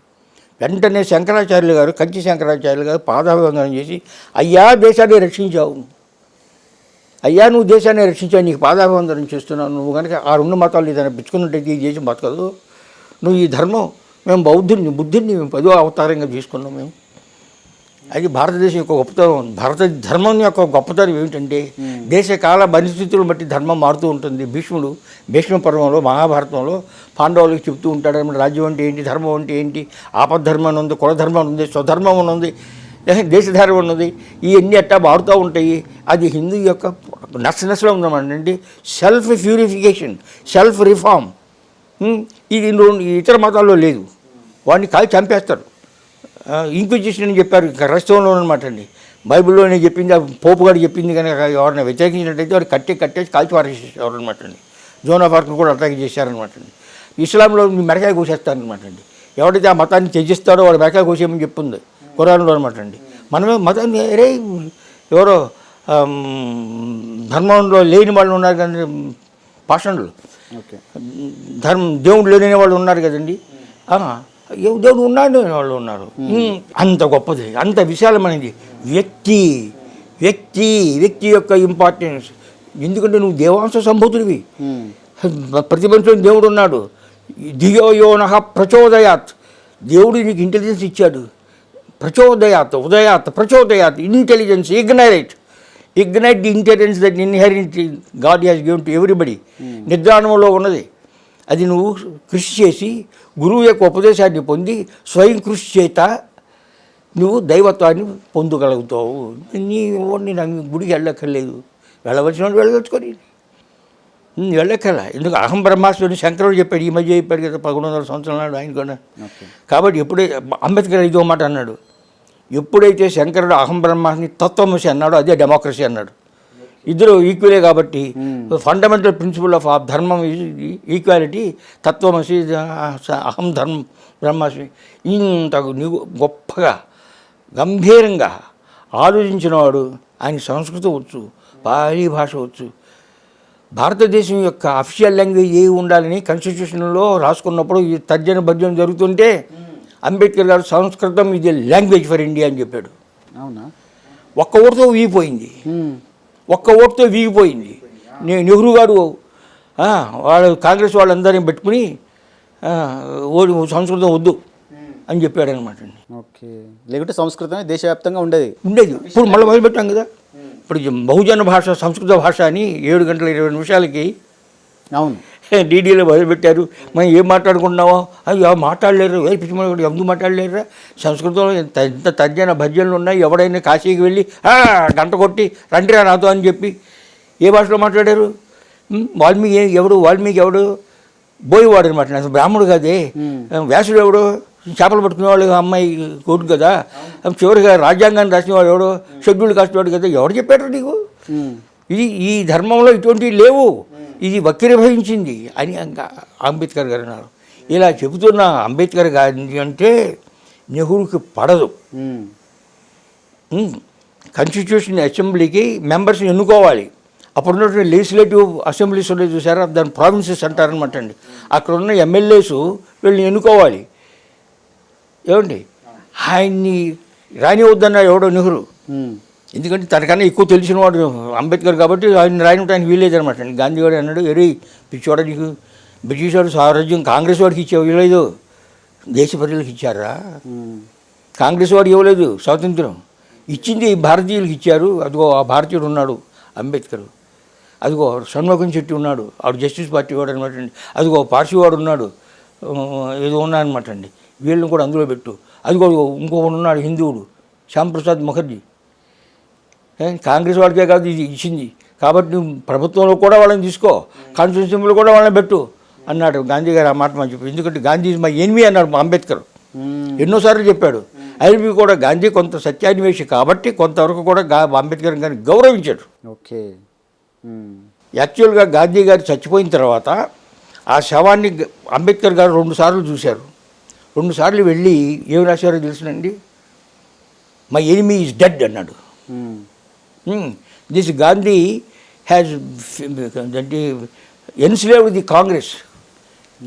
ఈ కాంగ్రెస్ పార్టీకి ఒక ఐడియాలజీ లేదు, ఒక సిద్ధాంతం లేదు, ఒక ప్రోగ్రాం లేదు. అటువంటి సన్నాసులందరినీ కూడా పెట్టి వాళ్ళకి ఒకే ఒకటి గాంధీ జై, గాంధీ జై అని అంటాడు. ఈ గాంధీ చచ్చిపోవటం వలన కాంగ్రెస్ వాళ్ళు భావదాస్యంలో నుంచి విముక్తులు అవుతారు, వాళ్ళందుకు వాళ్ళు ఆలోచించుకునే శక్తి ఉంటుంది, కాబట్టి నేను సంతోషిస్తున్నాడని రాశాడనమాట. ఓకే, ఎంత గొప్పవాడు, ధైర్యం ఎంత గొప్పవాడు. ఆ రోజున గాంధీని తిరిగేవాడని బతికిచ్చేవాడా? మన మడక కోసేసేవారు అనమాట అండి. కానీ అంబేద్కర్ గారు ఈ కాంగ్రెస్ బయసావలో. ఓకే, రిలీజియన్ విషయానికి వస్తే భారతదేశంలో ముస్లిం వాళ్ళని మీరు ముస్లింలా, మీరు ఏ మతం అంటే మేము ముస్లిమ్స్ అని చాలా సగౌరవంగా చెప్పుకుంటారు, గౌరవించుకుంటారు. అదే క్రిస్టియన్ విషయానికి వస్తే మేము క్రిస్టియన్స్ అని వాళ్ళు సగౌరవంగా చెప్పుకుంటారు. మేము హిందువులమని చెప్పడంలో కాసింత సమయాన్ని తీసుకుంటారు, అంటే కాసింత సంకోచం ఏర్పడుతుంది. నేను హిందువునని చెప్పడు, ఒకవేళ నేను హిందువునని చెప్తే నాకేమైనా ముద్ర వేస్తారేమో, ఆర్ఎస్ఎస్ అనో లేదంటే బీజేపీ అనో లేదంటే మతతత్వకు సంబంధించినటువంటి ఒక వ్యక్తి అని ముద్ర వేస్తారేమో అని భయపడతారు. ఈరోజు హిందూ అనేవాడు హిందూ అని చెప్పుకోవడానికి కూడా ఆలోచన చేస్తున్నాడు. ఇంత భావదారిద్ర్యం భారతదేశంలో ఎందుకు ఏర్పడింది? స్వతంత్రానికి ముందు భారత దాస్యం లేదు. నేను హిందువుని గట్టిగా చెప్పుకున్నారు.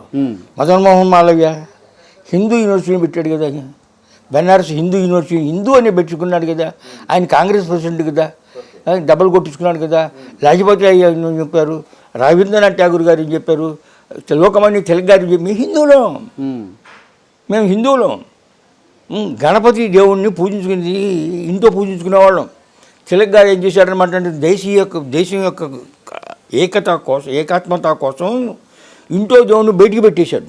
బయటికి పెట్టేసి ఏమన్నా సామూహిక ప్రార్థనలు చేయాలన్నాడు. ఏమండి, సామూహిక ప్రార్థన కాంగ్రెస్ ప్రెసిడెంట్ స్వరాజ్యం నా జన్మ హక్కు అని అండమాన్స్లోకి వెళ్ళినటువంటి తిలక్ నీ హిందువుల నుంచి గట్టిగా చెప్పుకున్నాడే. గాంధీ గారు ఏమన్నాడు, నేను వర్ణాశ్రమ ధర్మాన్ని విశ్వసిస్తున్నాను అన్నాడే, నాకు కావాల్సింది రామరాజ్యం అన్నాడే. అవన్నీ ఇప్పుడు హిందువులని చెప్పుకుంటానికి ఎవరిని సిగ్గుపడ్డారా? స్వాతంత్రం రాకముందు లేదు. ఓకే, గర్వపడ్డారు, మేము హిందువులని గర్వపడ్డారు. ఆని బెసెంట్ కాంగ్రెస్ ప్రెసిడెంట్ అయ్యి నేను 60 సంవత్సరాలు అధ్యయనం చేశాను ప్రపంచంలో ఉన్న మతాలను అన్నింటినీ కూడా, అన్నింటిలో కూడా అద్భుతమైనటువంటిది, అందరికీ ప్రార్థించేది మానవత్వం ఉన్నటువంటి ఒక హిందూ ధర్మమే. ఓ హిందువులారా, హిందూ ధర్మాన్ని మీరు రక్షించకపోతే ఇంకెవరో రక్షిస్తారు, రక్షించండి అని బెసెంట్ చెప్పింది అనమాట. సో హిందువులని చెప్పుకుంటానికి చాలా గర్వపడ్డాం స్వాతంత్రానికి రాకముందు. స్వాతంత్రం వచ్చిన తర్వాత సర్దార్ పటేల్ గారు చచ్చిపోయిన తర్వాత, గాంధీ గారు చచ్చిపోయిన తర్వాత ఈ నెహ్రూ అనేటువంటి వాడు ఈ దేశాన్ని నాశనం చేసి పారేశాడు. ఎందుకంటే ఆయనే గట్టిగా చెప్పాడనమాట అండి, I am by birth a Hindu, by education a Muslim, by culture I'm an Anglo Indian అన్నాడు, ఐఎమ్ ఎన్ యూరోపియన్ అన్నాడు అనమాట. I'm the last English men to rule India అని చెప్పాడు. I'm the last English men to rule India అని ఎవరు చెప్పాడు? American ambassador, greatest economist చెప్తానమాట, ఆయనతో చెప్పాడు అనమాట అండి. ఆయన ప్రపంచంలో చెప్పినాడు ఎవడో లేడే, స్వాతంత్రం తెచ్చుకొని నేను దరిద్రుని, మేము ఇండియన్ కాదని చెప్తున్నాను చూడు అని ఆయన తన చరిత్రలో రాశాడనమాట అండి. అది నెహ్రూ ఏం చేశాడంటే అందరినీ, అప్పుడు నెహ్రూ కే మున్షి గారితో రాశారు అద్భుతంగా, చదువు అప్పుడు చెప్పను అనమాట అండి.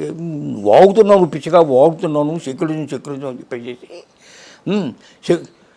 నువ్వు తురకోవాళ్ళేమో నేను ముస్లింని చెప్పుకోవచ్చా, నేను ఆల్ ఇండియా యూనియన్ ముస్లిం లీగ్ అని పేరు పెట్టుకోవచ్చా, సొంతం వచ్చిందా నీ సెక్యులర్ దాంట్లో వాడితో నువ్వు కలిసి ఎలక్షన్ పోటీ చేస్తావా, నువ్వు సెక్యులరిస్టువా? మీకు తెలుసుగా ఫస్ట్ ఎలక్షన్ 1950లో జరిగినాయి. కేరళలో ఆల్ ఇండియన్ యూనియన్ ముస్లిం లీగ్తో కాంగ్రెస్ పార్టీ కలిసి ఓట్లు చేయించుకుందనమాట అండి, కమ్యూనిస్ట్ లీగ్ వ్యతిరేకంగా. నువ్వేం సెక్యులరిస్టువా ముస్లిం లీగ్తో? ముస్లిం లీగ్ నువ్వు ఏమన్నావు కమ్యూనల్ పార్టీ అన్నావాగా, అని వాడితో కలిసి నువ్వు ఎలక్షన్ కోసం చేస్తున్నావా అని మున్షి గారు నాన్న చండాలంగా రాశాడు బతికుండా. నెహ్రూ గారు మున్షి గారు 3 సార్లు కాంగ్రెస్ నుంచి బయటికి వెళ్ళిపోయి 3 సార్లు లోపలికి వచ్చాడనమాట అండి. ఇప్పుడు ఈ దేశంలో ప్రస్తుతం ఇది ఎందుకు వచ్చిందంటే ఇప్పుడు ఆర్ఎస్ఎస్ను కమ్యూనిస్ట్ పార్టీ రెండు ఒకే సంవత్సరంలో పుట్టింది తెలుసు కదా భారతదేశంలో. 1925లో ఆర్ఎస్ఎస్ పుట్టింది, రాష్ట్రీయ స్వయం సేవక్ సంఘ్. అప్పుడే communist party of India, it is not Indian communist party, it is communist party of India, communist party of Burma, communist party of England. So అది ఒక మతం, అది ప్రపంచవ్యాప్తంగా ఉన్నట్టు ఒక మతం, కమ్యూనిజం అనేటువంటి మతం అనమాట అండి. దాని యొక్క శాఖ కమ్యూనిస్ట్ పార్టీ ఆఫ్ ఇండియా. నేను కమ్యూనిస్ట్ని. నేను చిన్నతనం నుండి కూడాను 37లో జన్మించాను. 1967 వరకు కమ్యూనిస్టులకే ఓటేశా. నేను కాంగ్రెస్ కాలేజీలో కమ్యూనిస్టుగా గెలిచా. ఎక్కడ? మద్రాసులో, వేర్ తెలుగు సరే మైనారిటీ. కానీ నా వాగ్దాటికి నేను ఎప్పుడు ఫస్ట్ వస్తుండేవాడిని. అరవాళ్ళు మలయాళీస్ ఏమన్నారంటే వాడు కమ్యూనిజం మాకెందుకు గెలిపి, వాడు ఫస్ట్ వస్తారు చక్కగా మాట్లాడతారు కాబట్టి మాకు ఓటు నేను గెలిపించాను అనమాట అండి. అంటే వామపక్షం నుంచి రామపక్షం వైపు వచ్చినట్ట మీరు? అవునండి. వామపక్షంలోకి వెళ్ళిన తర్వాత 3 సార్లు పరీక్ష కాంపిటేటివ్ ఎగ్జామినేషన్ 3 సార్లు నంబర్ 2 or 3గా వచ్చా. కానీ వీడు కమ్యూనిస్ట్ అని చెప్పి నాకు ఉద్యోగం ఇవ్వాల. చాలా కాలం వేచి చూస్తే చివరికి నేను పోట్లాడి ఉద్యోగం తెప్పించుకున్నాను అనమాట అండి, పండిట్ గోవిందవల్ల పంత్ గారి ద్వారా. ఆయన ఆయన దగ్గరికి వెళ్ళి, ఏమంటావే నేను కమ్యూనిస్ట్ అంటే, నేను 3 సార్లు నేను గెలిచాను, నేను చూడు పరీక్ష రాస్తే నాకు ఉద్యోగం ఇవ్వట్లేదు. ఎందుకు ఇవ్వట్లేదు? కమ్యూనిస్ట్ అంటాను, నువ్వు కమ్యూనిస్ట్ అన్నారు. నాకు ఉద్యోగం ఇస్తే I will be your faithful servant, ఉద్యోగం ఇవ్వకపోతే I will be your formidable ఫో ఇన్ ద పార్లమెంట్, నేను పార్లమెంట్కి వస్తా, కమ్యూనిస్ట్ దొక్క చూస్తాను నన్ను. ఆయన గొప్పవాళ్ళు. ఆ రోజుల్లో ఉన్నవాళ్ళంతా కూడాను నాయకులు, కాంగ్రెస్ వాడు అవునండి, కమ్యూనిస్ట్ అవునండి, డాంగేయనగా సుందరయ్యనగా వాళ్ళంతా గొప్పవాళ్ళు. వాళ్ళు మనుషుల ముందు, దాని తర్వాత పార్టీ అనమాట అండి. అటువంటి వాళ్ళు ఆయన సంతోషించి 3 సార్లు ఫస్ట్లో నుంచి నువ్వు ఉద్యోగం ఇవ్వకపోతే అన్యాయమేను, సరే నువ్వు ఫెయిత్ఫుల్ సర్వెంట్గా ఉంటున్నావు అని చెప్పి నా ఉద్యోగంలో తీసుకున్నాడు అనమాట అండి. కానీ కమ్యూనిజాన్ని గురించి అధ్యయనం చేశా, అద్భుతమైనటువంటి అధ్యయనం చేశా. మార్క్స్ ఎంగెల్స్ చదివా, లెనిన్ చదివా, స్టాలిన్ చదివా, Liu Shaoqi president of China, how to build a party, ఆ పుస్తకాలు నేను చదివా, అన్నీ చదివాను అనమాట. అన్నీ చదివిన తర్వాత నెమ్మదిగా చిన్నప్పుడు మా చిన్నతనంలో త్రిపురనేని రామస్వామి చౌదరి గారు మా తాతగారి వరుస. ఆయన మాకు ఎందుకు చెప్పాడంటే మనం బ్రాహ్మణులు అవ్వాలన్నాడు. ఏంటంటే బ్రాహ్మణులు అంటే బ్రహ్మజ్ఞానం ఉన్నవాడు, అద్భుతమైన జ్ఞానం ఉన్నవాడు, పఠించినవాడు, చదువుకున్నవాడు, ఆలోచించినవాడు, పండితుడు. మనం కూడా ఆ పాండిత్యానికి అనేది మనం బ్రాహ్మణులే అన్నాడు. మా ఊళ్ళో ఒకడు అంతా చదువుకుని దుగ్గిరాల రాఘవయ్య చంద్రయ్య సత్శాస్త్రి అని పేరు పెట్టుకున్నాడు. వీళ్ళంతా దొంగ శాస్త్రులు, పుట్టుకతో శాస్త్రులు వీళ్ళు, నేను మెట్టుకతో శాస్త్రి అని చెప్పి సత్శాస్త్రి అని పెట్టాడు అనమాట అండి. రామస్వామి చౌదరి గారు మాకు ఏం చెప్పారంటే ఎందుకు అని అడగమన్నాడు. ప్రతిదాన్ని కూడా ఏ చదివినా, ఏది చూసినా, ఏది విన్నా ఎందుకు, ఆ ఎందుకు అనే ప్రక్రియలో ఆ కమ్యూనిజం నుంచి there is only one Satyam, that is ధర్మం.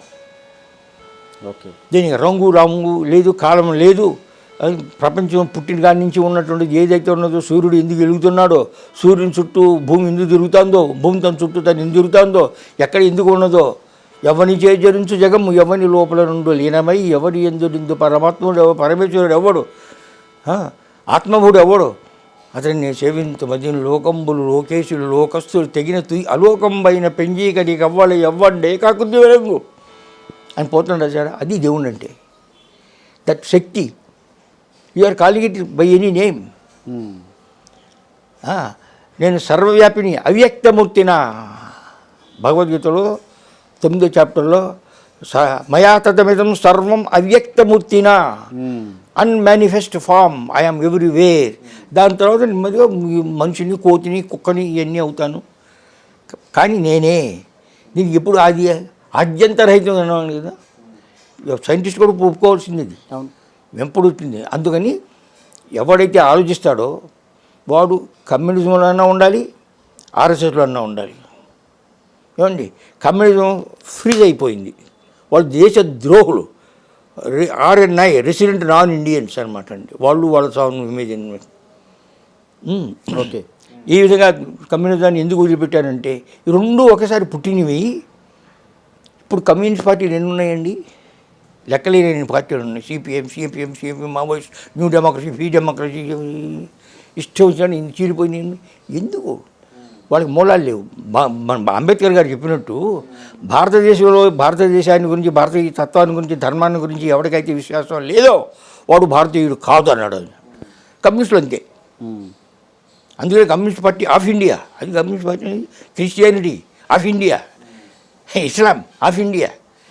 ముస్లింలు ఏమంటారు అనమాట అండి, no we are Muslim Indians, not Indian Muslims అంటారు వాళ్ళు. వీఆర్ ముస్లిం ఇండియన్స్ అంటారనమాట అండి.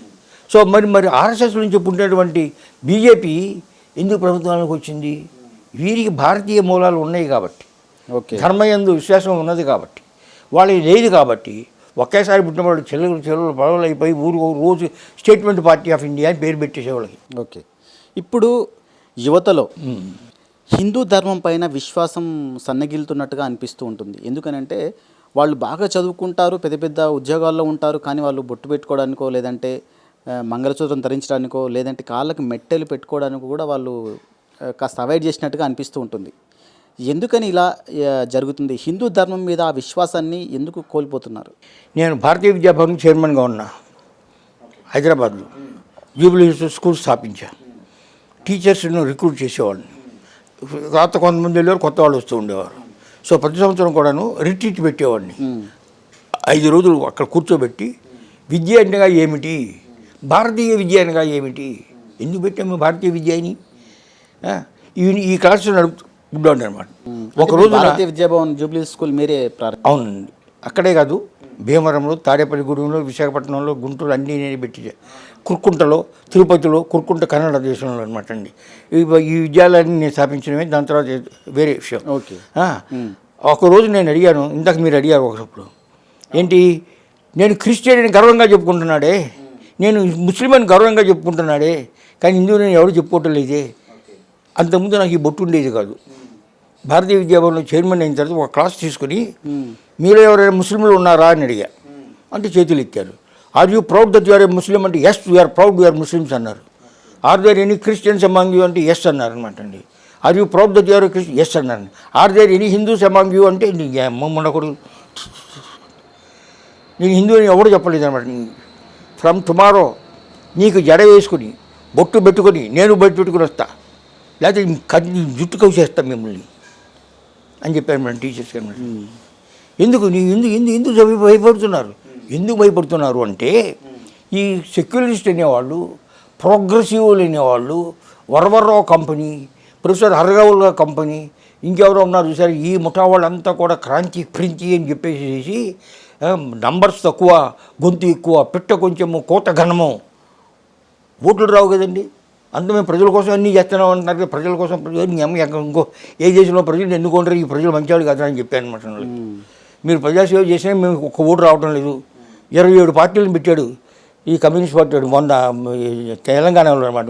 అందరికీ డిపాజిట్లు పోయినాయి. నువ్వు ప్రజల కోసం మాట్లాడుతున్నావు? ఎవరికరా ప్రజలు? నీ ప్రజలు ఎక్కడున్నారు చెప్పు? ప్రపంచంలో ఇండియాలో లేరు. అందుకని మీరు స్టేట్మెంట్ పార్టీస్ అన్నారు అనమాట అండి. సో ఈ కమ్యూనిస్టులు నెహ్రూ కూడా అది సెక్యులరిజం అనే ఉద్దేశంతో మద్రసాలను ఉండొచ్చా, మద్రసాకి గవర్నమెంట్ డబ్బు ఇవ్వచ్చా, హజ్ యాత్రకి సెంట్రల్ గవర్నమెంట్ డబ్బు ఇచ్చి పంపిస్తుందా? హాజీ యాత్ర ఎవరు పెట్టాడు? నెహ్రూ పెట్టాడు. ఇది 1957లో ఎలక్షన్కి వెళ్ళే ముందు బిల్లు పెట్టి పాస్ చేయించి త్వరకాల్లో డబ్బిచ్చి దేవుని వాడు పంపిస్తా అంటే నేను తిరుపతి దేవుని చూడాలంటే 200 రూపాయలు పెట్టి టికెట్ కొనుక్కోవాలా? అంటే ఏంటన్నమాట, డబ్బు ఉన్నవాడికి ఏమో వెంకటేశ్వరా, డబ్బులు లేనివాడికి ఏమో తురకాడును చేసేస్తా. ఇది నేను అడిగేది అనమాట. అంటే జెరూసలేం వెళ్ళే వాళ్ళకు కూడా ప్రభుత్వం ఆర్థిక సహాయం ఇస్తుంది. ఈ మధ్యలో పెంచినట్టు కూడా ఉంది. ఈ మధ్య ఈ చంద్రబాబు మొదలుపెట్టాడు, చంద్రబాబును రాజశేఖర రెడ్డి మొదలుపెట్టారనమాట అండి. నేను కోర్టుకి వెళ్ళాను, కోర్టు ఆపేసింది ఇది. దీని మీద అప్పీల్ వెళ్ళారు సుప్రీంకోర్టుకి. సుప్రీంకోర్టు లోకల్గా తెలుసుకుని పడేసారు, ఆపండి అట్టగా జరుగుతుంది అనమాట అండి. ఇప్పుడు ఆంధ్రప్రదేశ్లో ఎవడో ప్యాస్టర్ కూడా డబ్బిస్తున్నాడు. ఓకే, చంద్రబాబు ఏమో మొదలుపెట్టాడు. ఎవరికి? ఇమాంకిన్ను ఆ మొహమ్మద్జీన్కి అరిచేవాడికి అనమాట అండి. చంద్రబాబు మొదలుపెట్టాడు ఇవి. ఏమండి, ఉర్దూ గర్లు కట్టాడు చంద్రబాబు ఏమండి, ఉర్దూ గర్లు షాదీ ఖానాలు కట్టాడు తురకాల కోసం అనమాట అండి. హిందూ దేవాలయం ఈ 30 దేవాలయాన్ని బదులు కొట్టేశాడు విజయవాడలో. 80 కోట్లు పెట్టాడు హజ్ హౌస్ కడతానని చెప్పేసి పునాది చేశాడు అనమాట చంద్రబాబు. అవి చేసిన పనులు ఇంతంతాయి కాదు అన్నమాట. దేశద్రోహం, మతద్రోహం రెండు కూడా అనమాట. రెండు భారత ధర్మద్రోహం ఎవరంటే నెంబర్ 1 చంద్రబాబు అంట అనమాట. సో ఈ విధంగా వీళ్ళు సెక్యులరిజం అదంటే సెక్యులరిజం అంటారు. సెక్యులరిజం అంటే యాంటీ హిందూయిజం. ఈ హిందూయిజాన్ని గురించి ఎవరైనా చెప్తారా? నేను తెలుగు మీడియంలో చదువుకున్నా. తెలుగు మీడియంలో చదువుకుంటే మా గురువు గారు వాళ్ళ ఫోటోలు పెట్టుకున్నా. నేను హై స్కూల్లో నడిచి వెళ్ళేవాడిని హై స్కూల్కి అనమాట అండి. అట్లా సామ్యుయల్ పాల్ అని ఇంజనీరింగ్ కాలేజీ వెళ్తే గురువులు అంటే గురువులు, నిజమైన గురువులు అనమాట అండి. ఓకే, వాళ్ళు హై స్కూల్లో అక్కడికి వెళ్తే నేను ఫస్ట్ వచ్చానంట 5th ఫామ్లో. అట్లా వచ్చిన వాళ్ళందరినీ కూడా ఈ సెక్షన్లో ఆ సెక్షన్లో వేస్తున్నారనమాట అండి. ఇట్టా మార్కులను బట్టి. ఒక పంతులు గారు నిడమర్తి సత్యనారాయణమూర్తి గారు అనే పంతులు గారి దగ్గర చేస్తే కడవళ్ళంతా ఏం చెప్పారు, నువ్వు తప్పుతావురా, నువ్వు ఫస్ట్ వచ్చావురా 5th క్లాస్లో 5th ఫామ్లో. ఎందుకంటే ఆయన చెప్పడరా, పాఠాలు చెప్పడరా, కథలు చెప్తాడన్నారు అనమాట. ఆ మాట విని శేషాచార్యులు గారిని గుడివాడలో మా హై స్కూల్లో మాకు ప్రిన్సిపల్ హెడ్ మాస్టర్ అనమాట అండి. ఆయన దగ్గరికి వెళ్ళి, సార్ నేను ఆయన సెక్షన్కి వెళ్ళను, నాకు వేరే సెక్షన్ ఉండాలి అనమాట. ఇస్తాను నేను, ఆయన సెక్షన్లో కూర్చున్నావా అంటే కూర్చోలేదండి అన్న అనమాట. వీళ్ళు కూర్చో, ఒక్క క్లాసు కూర్చో, అది అయిపోయిన తర్వాత నాకు వచ్చి నేను ఎవడన్నా ఆయన దగ్గర నుంచి చెప్పు అన్నాడు అనమాట. ఎంత గొప్పడు ఆయన. ఆ క్లాస్కి విన్నా, వెంటనే పరిగెత్తుడు, సార్ నేను అక్కడే ఉంటానన్నా. ఎందుకన్నాడు? మరి వెళ్ళిపోతానన్నావు కదా, తప్పుతానన్నావు కదా, మళ్ళీ ఆయన క్లాసులో ఉంటానని అన్నావు, ఎందుకన్నావు? సార్ ఆయన పద్యాలు చెబుతున్నాడండి. ఏమండి, ఎలా నుంచోవాలో చెప్తున్నాడండి, ఎలా కూర్చోవాలో చెప్తున్నాడండి. ముక్కు శివుడు. దాని తర్వాత ఒక పర్సన్ అడిగాడు అనమాట ఆ క్లాస్లో గలం చేస్తుంటే, ఒరే గుడివాడలో గాడిదలు ఉన్నాయా? ఉన్నాయి సార్, చాలా ఉన్నాయి సార్, పాటి మీద చాలా ఉన్నాయి, అవ్వుకి అరుస్తాయి అన్నాను. ఒరే దానికి ఎన్ని కాళ్ళు రా? సార్ ఏంటండి ఈ పిచ్చి ప్రశ్న అడుగుతున్నారు మీరు, దానికి 4 కాళ్ళు. ఒరే 4 కాళ్ళ మీద గాడిద నుంచోవడం ఎప్పుడన్నా చూసావా అన్నాడు.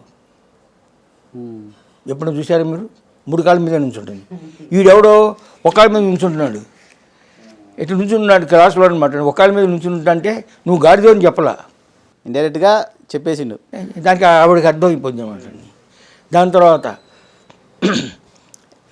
మాటలు ఎలా మాట్లాడేది, కోపం వచ్చిన స్త్రీలు ఎలా చేస్తారంటే, జలజాతాసన వాసవాది స్వర పూజ భాజనం బైత నర్చులతాంతాయుధగన్న తండ్రి శిరమచ్చో ఓమపాదంబునం తొలగందోచే అట్లయగు కాంతులు నేరములు చేసిన కాంతలు ఉచిత వ్యాపారములు నెత్తురే పద్యం చదివాడండి.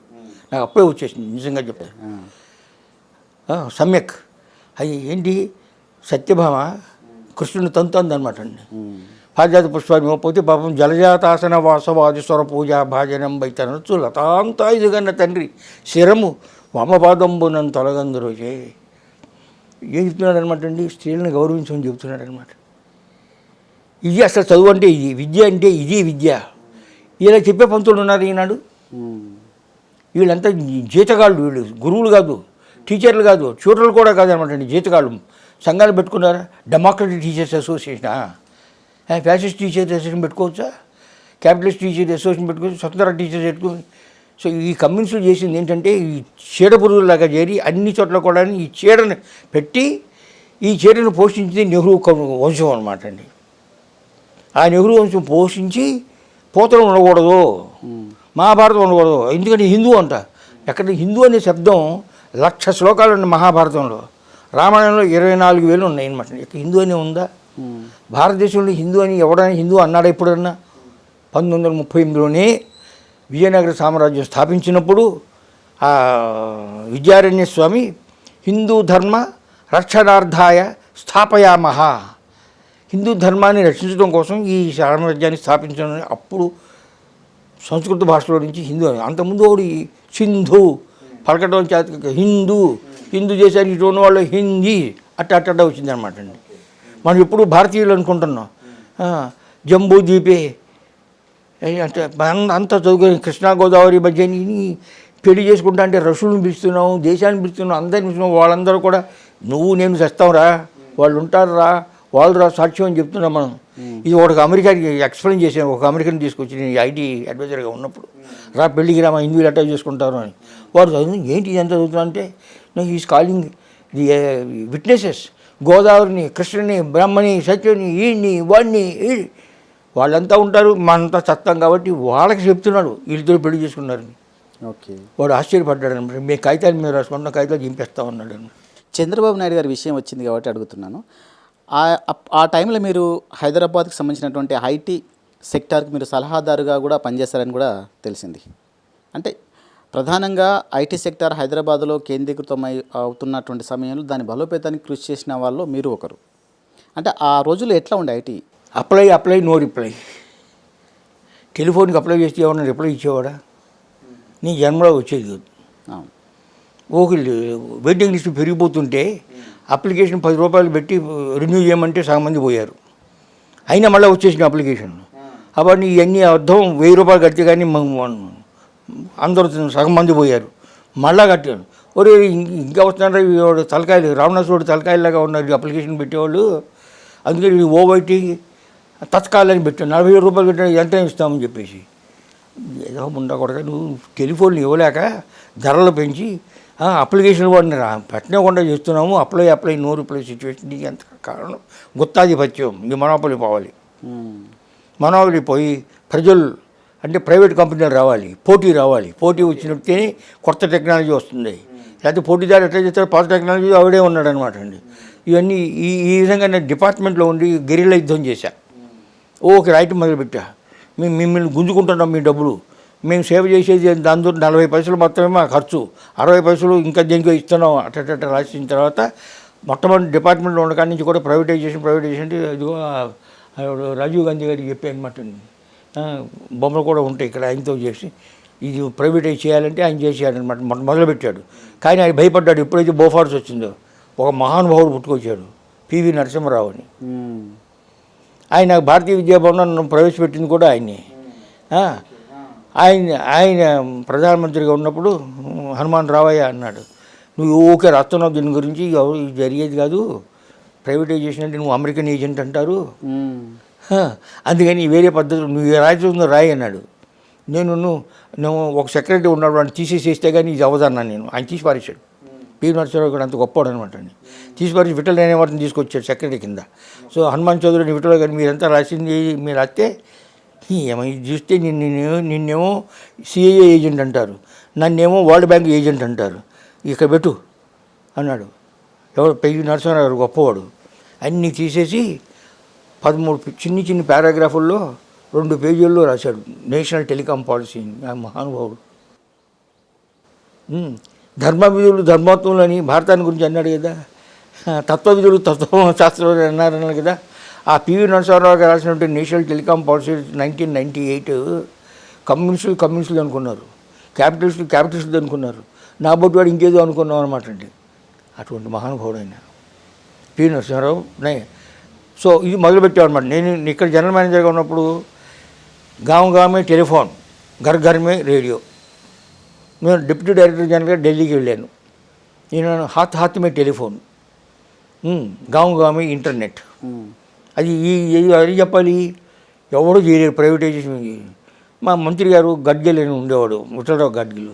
నేను ఒక్కడే మనిషి ఉన్నాడు చేయగలిగితే, రాజీవ్ గాంధీ అన్నాడు. అప్పుడు ఆయన కాంగ్రెస్ సెక్రటరీ. ఓకే. నేను ఆయన ఎక్కడికి వెళ్తే అక్కడికి నువ్వు వెళ్ళు, నేను బ్లాంక్ పర్మిషన్ ఇచ్చా. ఆయన ఎప్పుడు ఇవ్వండి అన్నాడు. అలాగే చేశా. ఆయన ప్రైమ్ మినిస్టర్ అయిన తర్వాత మొదటి రోజు నేను 2 ఉత్తరాలతో వెళ్ళా. నీ అమ్మ చచ్చిపోయింది కాబట్టి సహానుభూతి ఉత్తరం, రెండోది ఒప్పుకున్నావు కాబట్టి ప్రైవేటైజ్ చేస్తానని చెయ్యి అంటే చేసి పడుతుంది మొదలుపెట్టాడు, చేయటం మొదలుపెట్టాడు అనమాట. అలా జరిగింది. అంటే టెలికమ్యూనికేషన్ వ్యవస్థ దాని యొక్క క్యారెక్టర్ మారిపోయింది. అది ఒక వాహిక. ఓకే. మన వాయిస్, మన దృశ్యము, రాసేది అన్నీ కూడా ఎలక్ట్రానిఫై చేస్తున్నాము. ఈ ఎలక్ట్రానిఫై చేసిన సిగ్నల్స్కి వాహిక ఉండాలి, రోడ్లు ఉండాలి. So telecommunication is not telephony, telecommunication is highway for electronified information. ఆ డెఫినేషన్ వల్ల నిర్వచనం యొక్క మహత్వం ఇది. అర్థమైందా? నిర్వచనం యొక్క మహత్వం ఏంటంటే telecom is not telephony, telephony is only one aspect. దృశ్యం, శ్రవణం, లేఖనం తర్వాత డేటా, వీటన్నీ కూడా ఎలక్ట్రిఫై చేసేస్తున్నాం మనం. ఎలక్ట్రిఫై చేసి ఎట్లా పంపించాలి? వాహనం ఉండాలి, వాహిక ఉండాలి, మనకు రోడ్లు ఉన్నాయి, రైల్వేస్ ఉన్నాయి, కెనాల్స్ ఉన్నాయి. అలా ఉన్న అదేవిధంగా శాటిలైట్ ఉంది, ఆప్టికల్ ఫైబర్ ఉంది, కోయాక్సియల్ కేబుల్ ఉంది, మైక్రోవేవ్ రేడియో ఉంది. ఇవన్నీ వాహికలు. సో ఈ వాహికల మీద ఈ ఇన్ఫర్మేషన్ అనేది ట్రాన్స్పోర్ట్ అవ్వాలి. దీనికి ఎందుకు వీలైంది? కంప్యూటర్లు వచ్చినాయి కాబట్టి, ఎలక్ట్రానిఫై చేస్తున్నాం కాబట్టి ఐసీటీస్, ఇన్ఫర్మేషన్ అండ్ కమ్యూనికేషన్ టెక్నాలజీ రెండు కలిసిపోయింది అనమాట. కలిసిపోయిన తర్వాత దీనికి వేరే లైసెన్స్ ఇద్దాం, దీనికి వేరే లైసెన్స్. రోడ్డు గవర్నమెంట్దే, మరి ఎన్ని ప్రైవేట్ వాళ్ళు ఉన్నాయి కదా. మీ కారు, నా కారు, లారీ, పీరి, గీతలు అన్నీ వెళ్తానే కదా. అదేవిధంగా వాహిక వేరు, వాహిక మీద ఏది వెళ్తుందో వేరు. ఇలా తయారు చేసి ఇది ఐటీ పాలసీ ఉండాలి. నన్ను చంద్రబాబు గారు పిలిచారనమాట అండి, నాకు అడ్వైజర్గా ఉండండి. నేను చూసి నేను రాను, నీ మామని చూసి వస్తాను నేను. మీ మామ అంటే నాకు గౌరవం, ఆయన నాకు గౌరవం ఇచ్చాడు కాబట్టి నేను అందుకని ఐటీకి వెళ్తే నేను ఆయన చేసి పిచ్చబోలని చెప్పేవాడిని. ఈ విషయాలు చెప్పొద్దు అనేవాడు. నీ విషయాలు నువ్వు వినవలసింది బాధ్యత నీదిని. కానీ మోడీ గారికి, చంద్రబాబు నాయుడు గారికి మీరే వాళ్ళ స్నేహాన్ని కలిపారని కూడా. ఎందుకనంటే చంద్రబాబు గారు అద్భుతం పనిచేశాడు, there is no doubt about it. When you are chief minister for 9 years. Okay. ఏమండి, దాన్ని నేను ఉపయోగించుకున్నా. నేను ఇక్కడ ఐటీ అడ్వైజర్గా ఉండటం వలన నేను ఏమి రాసి దాని మీద సంతకం పెట్టాడు. అంటే ఒక చీఫ్ మినిస్టర్ ఆఫ్ స్టేట్ ఈ సంతకం పెట్టింగ్ అంతే, సంతకం చేస్తున్నాడు, ఈ పాలసీ ఇలా ఉండాలి, ఇలా ఉండాలని చెప్పాను అనమాట అండి. అందులో he was the convener of the United front. ఐక్య గుజరాల్లో బోర్డు గారు ఎవరు ఉన్నారు చూసారా, వాళ్ళకనమాట అండి. సో వాళ్ళ టైంలో కూడా నేను ఉన్నాను కాబట్టి నేను ఉన్నాను. మన టైంలో ఆంధ్రప్రదేశంలో state wide electronic photonic highway కడదామన్నా అనమాట అండి. స్టేట్ వైడ్ నెట్వర్క్ అంటారనమాట అండి. ఆ నెట్వర్క్ డబ్బులు ఎక్కడే మాకు? చంద్రబాబు గారు chief minister, convener of the United front, ఆ గౌడా గాడు, ఐక్య గుజరాల్ గాడు, వాడి దగ్గరికి వెళ్ళి ఇదిగో మా స్కీమ్ ఇది ఉంది, మాకు 100 కోట్లు కావాలంటే ఇచ్చి పడుతుంది పేరు ఇచ్చేశారు. దాంతో మేము గవర్నమెంట్ స్టేట్ వైడ్ నెట్వర్క్ అంటాం అనమాట అండి. దృశ్య శ్రవణ మాధ్యమం ద్వారా మీటింగ్లు, కలెక్టర్ గారి రాదో వీడియో కాన్ఫరెన్స్ ద్వారా మీరు ఎక్కడ ఉన్నాడు అక్కడ కూర్చొని తీసి ఎలక్ట్రానిక్ గవర్నమెంట్స్ అని చెప్పి నాకు సరిపడిన వాడు ఒకడు ఉన్నాడు అక్కడ, శేషగిరి అని చచ్చిపోయినప్పుడు ఆయన. ఇంకెంతో మా ముఠా మాది లిబరలైజేషన్ ముఠా అనమాట అండి. పివి నరసింహారావు గారు ఉన్నప్పుడు దాంతో మొదలుపెట్టింది.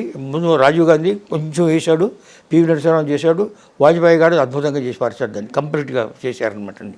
సో ఈ ఒక్క దుగ్ధ గోపాలనందన పార్థో వత్సహ సుధీర్ భోక్త దుగ్ధం గీతామృతం మహత్ అన్నాడు భగవద్గీత.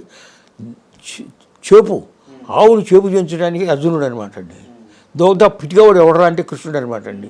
మేము ఒక బిల్డింగ్ కట్టాం, హైటెక్ సిటీ అని ఒక్క బిల్డింగ్ కట్టాం. ఒక్క బిల్డింగ్ కట్టి రండిరా అని చెప్పాం అందరినీ అనమాట అండి. అది చేపు. దాని తర్వాత పాలసీ ఎలా ఉంది, అక్కడికి ఎవడు వెళ్తారంటే వాడికి స్థలం ఇవ్వటం అనమాట అండి. It is all facility, government must facilitate. ఇలా చేయటం వలన ఐటీ ఇంతకుండా నాకు మన ఏపీజే కలాం గారితో కూడా చాలా సంబంధం ఉందన్నమాట అండి. ఆయన ప్రెసిడెంట్గా ఉన్నప్పుడు కూడా ఇట్లా ఆయన పిలిచాను, చంద్రబాబు తెలియదు, అది వేరే విషయం అనమాట అండి. నేను రమ్మంటే వచ్చాడు, ప్రెసిడెంట్ వచ్చాడనమాట అండి. వైస్ ఛాన్సలర్స్ కాన్ఫరెన్స్ పెట్టించాను అనమాట అండి. అట్లా స్కూల్ హెడ్ మాస్టర్స్ కాన్ఫరెన్స్ పెట్టిస్తే నేను ఇన్వైట్ చేస్తే ఆయన వస్తే వీళ్ళంతా ఏం మాకు చెప్పకుండా చెప్తాను, ఎందుకు చెప్పాలి నేను అడిగాను, నేను వచ్చాడు అంతే. అది వేరే విషయం అనమాట అండి. సో ఐటీలో ఏం చేసావంటే హాత్ హాత్ మీద టెలిఫోన్ అన్నాం కదా, 25 ఏళ్ళైంది సెల్ ఫోన్ టెలిఫోన్ మొదలుపెట్టానమాట అండి. పివి నరసింహారావు ప్రైమ్ మినిస్టర్గా ఉన్నప్పుడు. అప్పుడు మాకు ఎలా చేయాలో నాకు అంతా తెలుసు, కానీ భారతదేశానికి తయారవ్వాలా. ఇంకా ప్రైవేట్ కమ్యూనిస్ట్ అంటే నానా బూతులు తిడతాడు, ప్రైవేటైజ్ చేస్తున్నారని చెప్పారన్నమాట. ఓకే. అందుకని ఎన్ని కూడా తట్టుకుంటావా అంటే తట్టుకుంటా అన్నాడు ఎవరు, నరసింహారావు. అందుకని ఆయన భారతీయ ప్రధానమంత్రి, మొదటి ప్రధానమంత్రి ఎవడో దేశంలో భారతీయుడు ఎవడో నెహ్రూ కాదు, పివి నరసింహారావు అన్న. ఈ భారతీయుడు ప్రధానమంత్రిగా ఎప్పుడు అయ్యారంటే పివి నరసింహారావు గారు ఉన్నప్పుడు భారతీయ ప్రధానమంత్రి. కానీ 100% కాదు ఆయన, ఎందుకంటే మైనారిటీ 220 ఓట్లతో సీట్లతో 275 చేశాడు ఆయన. చాణక్యుడు చేశాడు, అన్నీ చేశాడు, అన్నీ చేయవలసి అన్నీ చేశాడు అనమాట. అది కూడా గొప్పతనం అనమాట. రెండోవాడు ఎవడంటే వాజ్పేయి అన్న, 50%. ఎందుకంటే 72 గోపికలు కొరిషన్ ధర్మం ఉన్నాడనమాట అండి. కాబట్టి ఆయన he could do only 50% of Hindutva. ఏమండి 100% ఎవరంటే మోడీ అనమాట అండి. మరి మోడీ గారికి నాకు ఎట్లా తెలుసారంటారేమో, నేను గుజరాత్లో జనరల్ మేనేజర్ని. ఓకే, గుజరాత్లో కూడా చేశారు మీరు జనరల్ మేనేజర్ టెలికాంలో. అప్పుడు ఈయన ప్రచారక్ ఎట్ లోయెస్ట్. అప్పుడు జయప్రకాష్ నారాయణ మూమెంట్ ఉంది, టోటల్ రివల్యూషన్. వీళ్ళంతా అప్పుడు దాన్ని మోసింది ఎవరు, ఆర్ఎస్ఎస్ వాళ్ళే మోసారు. ఓకే, వాళ్ళు జైల్లో పెట్టబోయేవారు, వాళ్ళు దాక్కుంటూ ఉండేవారు. జనరల్ మేనేజర్ గారి ఇంటికాడ దాక్కుంటే ఎవడో పట్టుకునేవాడు కాదు. కమ్యూనిస్టులు దక్కునేవారు, వీళ్ళు దక్కునేవారు అనమాట అండి. అప్పుడు నాకు పరిచయం అంతే. దాని తర్వాత సో మీ ఇంట్లో దాక్కునే వల్ల మోడీ గారు, తర్వాత కమ్యూనిస్టులు కూడా. ఓకే, ఎందుకంటే మా టెలిఫోన్ అందరూ అన్నింటినీ బంద్ చేశారు, కానీ టెలిఫోన్ వ్యవస్థ చౌదరి గారి దగ్గర ఉండవలసింది, ఇది ప్రజల యొక్క వ్యవస్థ అని చెప్పారు. Because I was a communist. అందువల్ల నన్ను కామ్రేడ్, మా మంత్రి గారు నన్ను కామ్రేడ్ హనుమాన్ అనేవాడు. ఎవరు, బౌగున.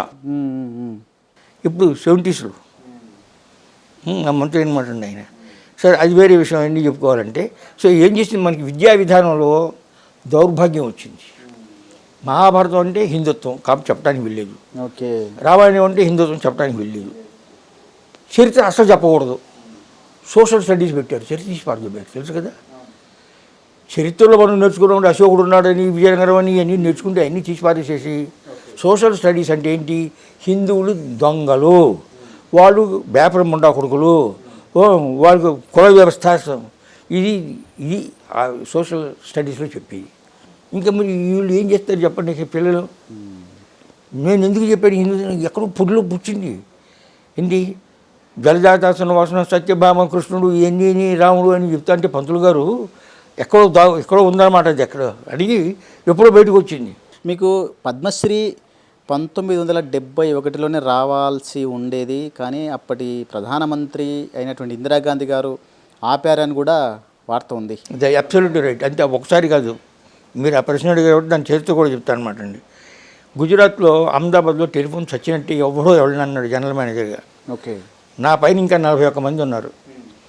మా ఒక సెక్రటరీ నా యొక్క గొప్పతనాన్ని గుర్తించి, బాంబేలో నేను general manager, deputy general manager ఉండి ఏమేం చేశాను అని, నువ్వు అక్కడికి వెళ్ళమని, నేను చంపేస్తావా ఏంటి అన్నాను నేను అనమాట.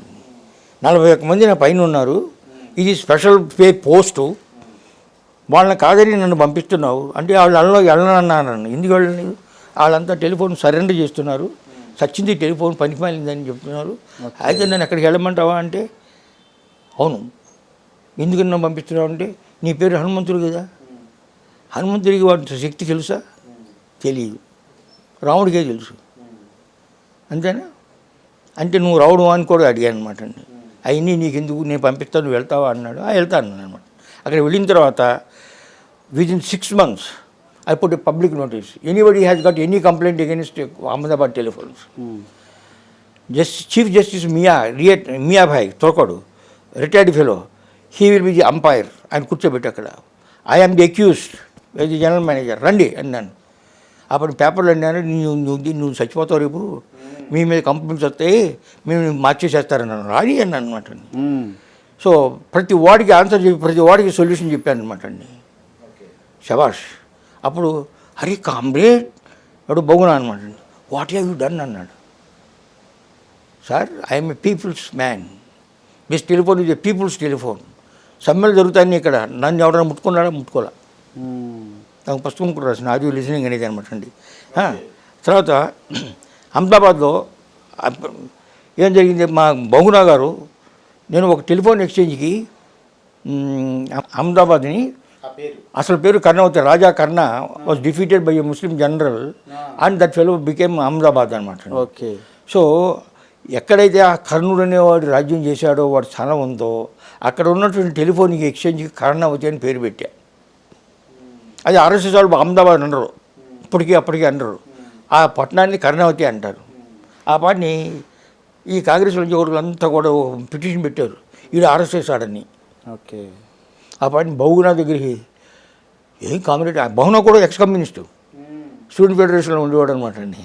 ఐక్యగతులు కూడా అంతే కూడా అనమాట. ఈ what comrade, what are you doing అన్నాడు. ప్లీజ్ కమ్ అన్నా అనమాట. Come, you will know everything about what I have done అనమాట. ఆయన వస్తున్నాడు అనమాట. ఈ లోపల ఇంకో ఏం జరిగింది, అక్కడ టెలిఫోన్ అప్లై నో రిప్లై కదా, టెలిఫోన్ లేకుండా ఎవడో పబ్లిక్ టెలిఫోన్ చేసుకుని వాడు ఏం చేశాడు, దాన్ని ప్యారల్గా పెట్టుకుని వాడు ఆర్డినరీ ఇన్స్ట్రుమెంట్ పెట్టి డబ్బులు వాడు ఊరికే మాట్లాడుకుంటున్నాడు. రెండో వాడు వస్తే చెడిపోయింది అంటున్నాడు.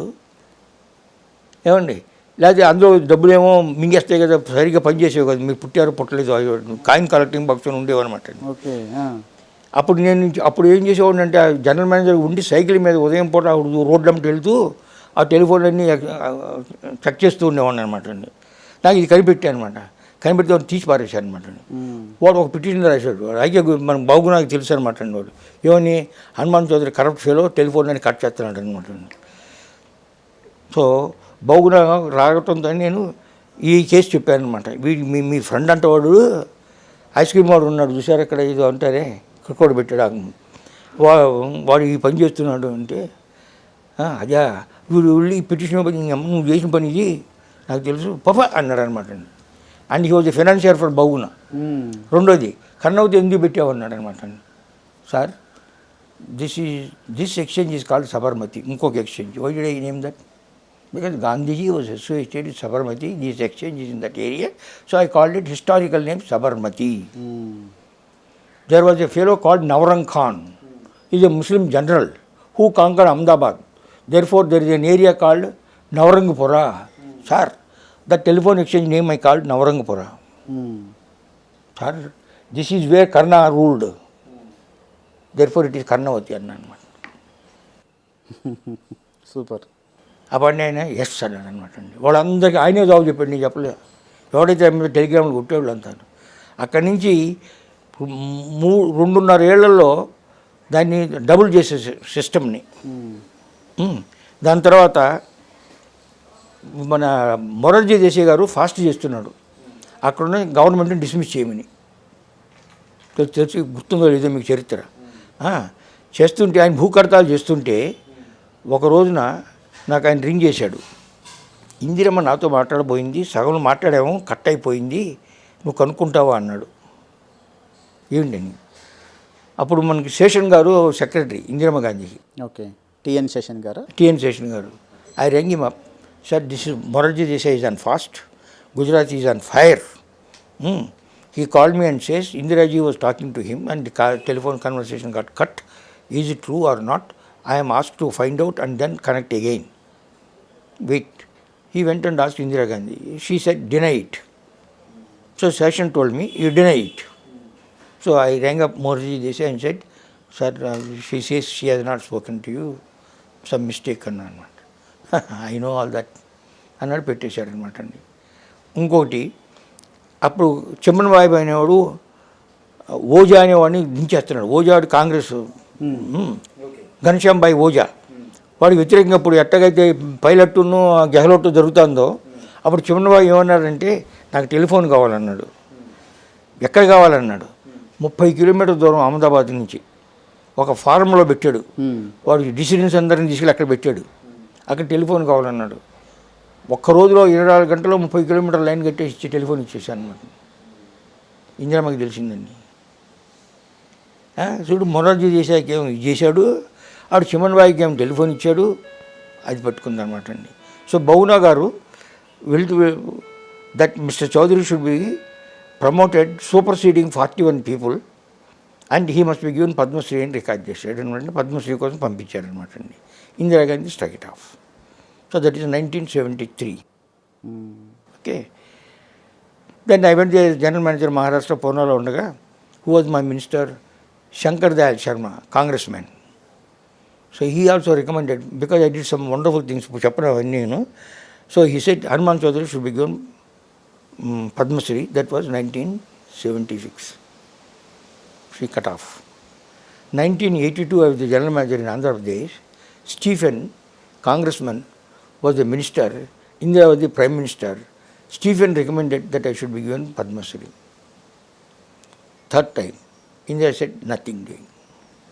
Afterwards, when my people asked me, send this, I said, I am not interested. Even Vajpayee time lo kuda anamata. I am not interested with all this story anamata.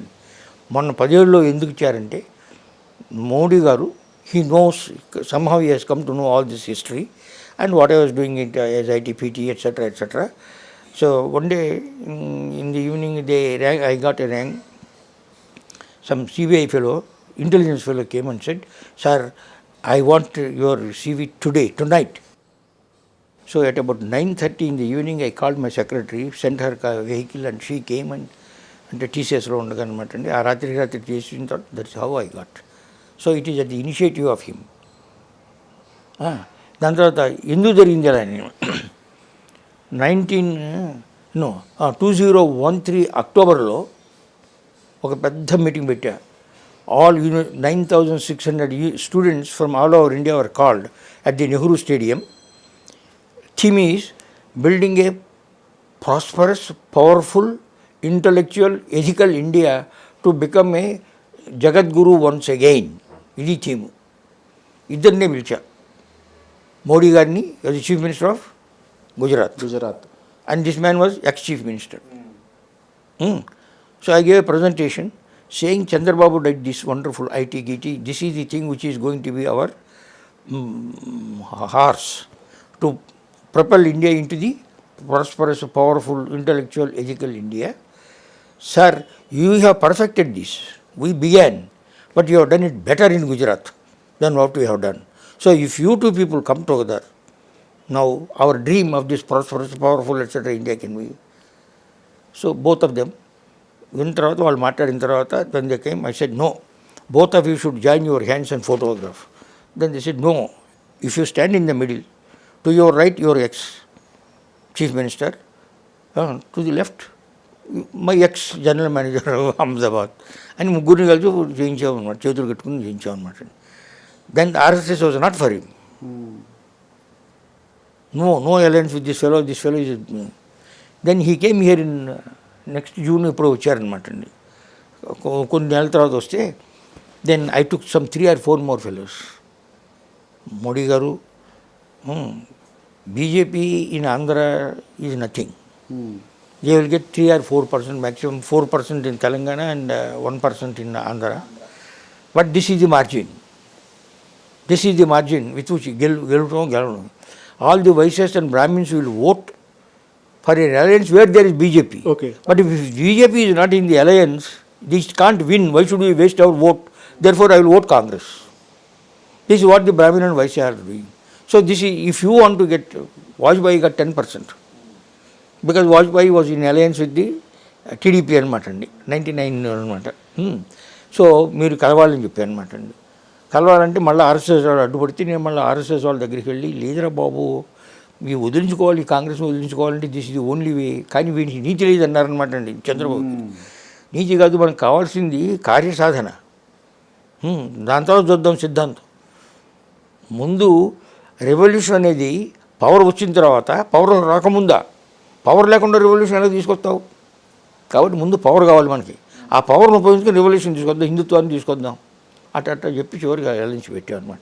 ఇప్పుడు మోడీ గారు, చంద్రబాబు నాయుడు గారు మళ్ళీ మోడీ గారికి దగ్గర కావాలనుకుంటున్నారని తెలిసింది. మళ్ళీ మీతో ఏమైనా టచ్లో ఉన్నారని కూడా తెలిసింది. ఆయన అనుకోవట్లా.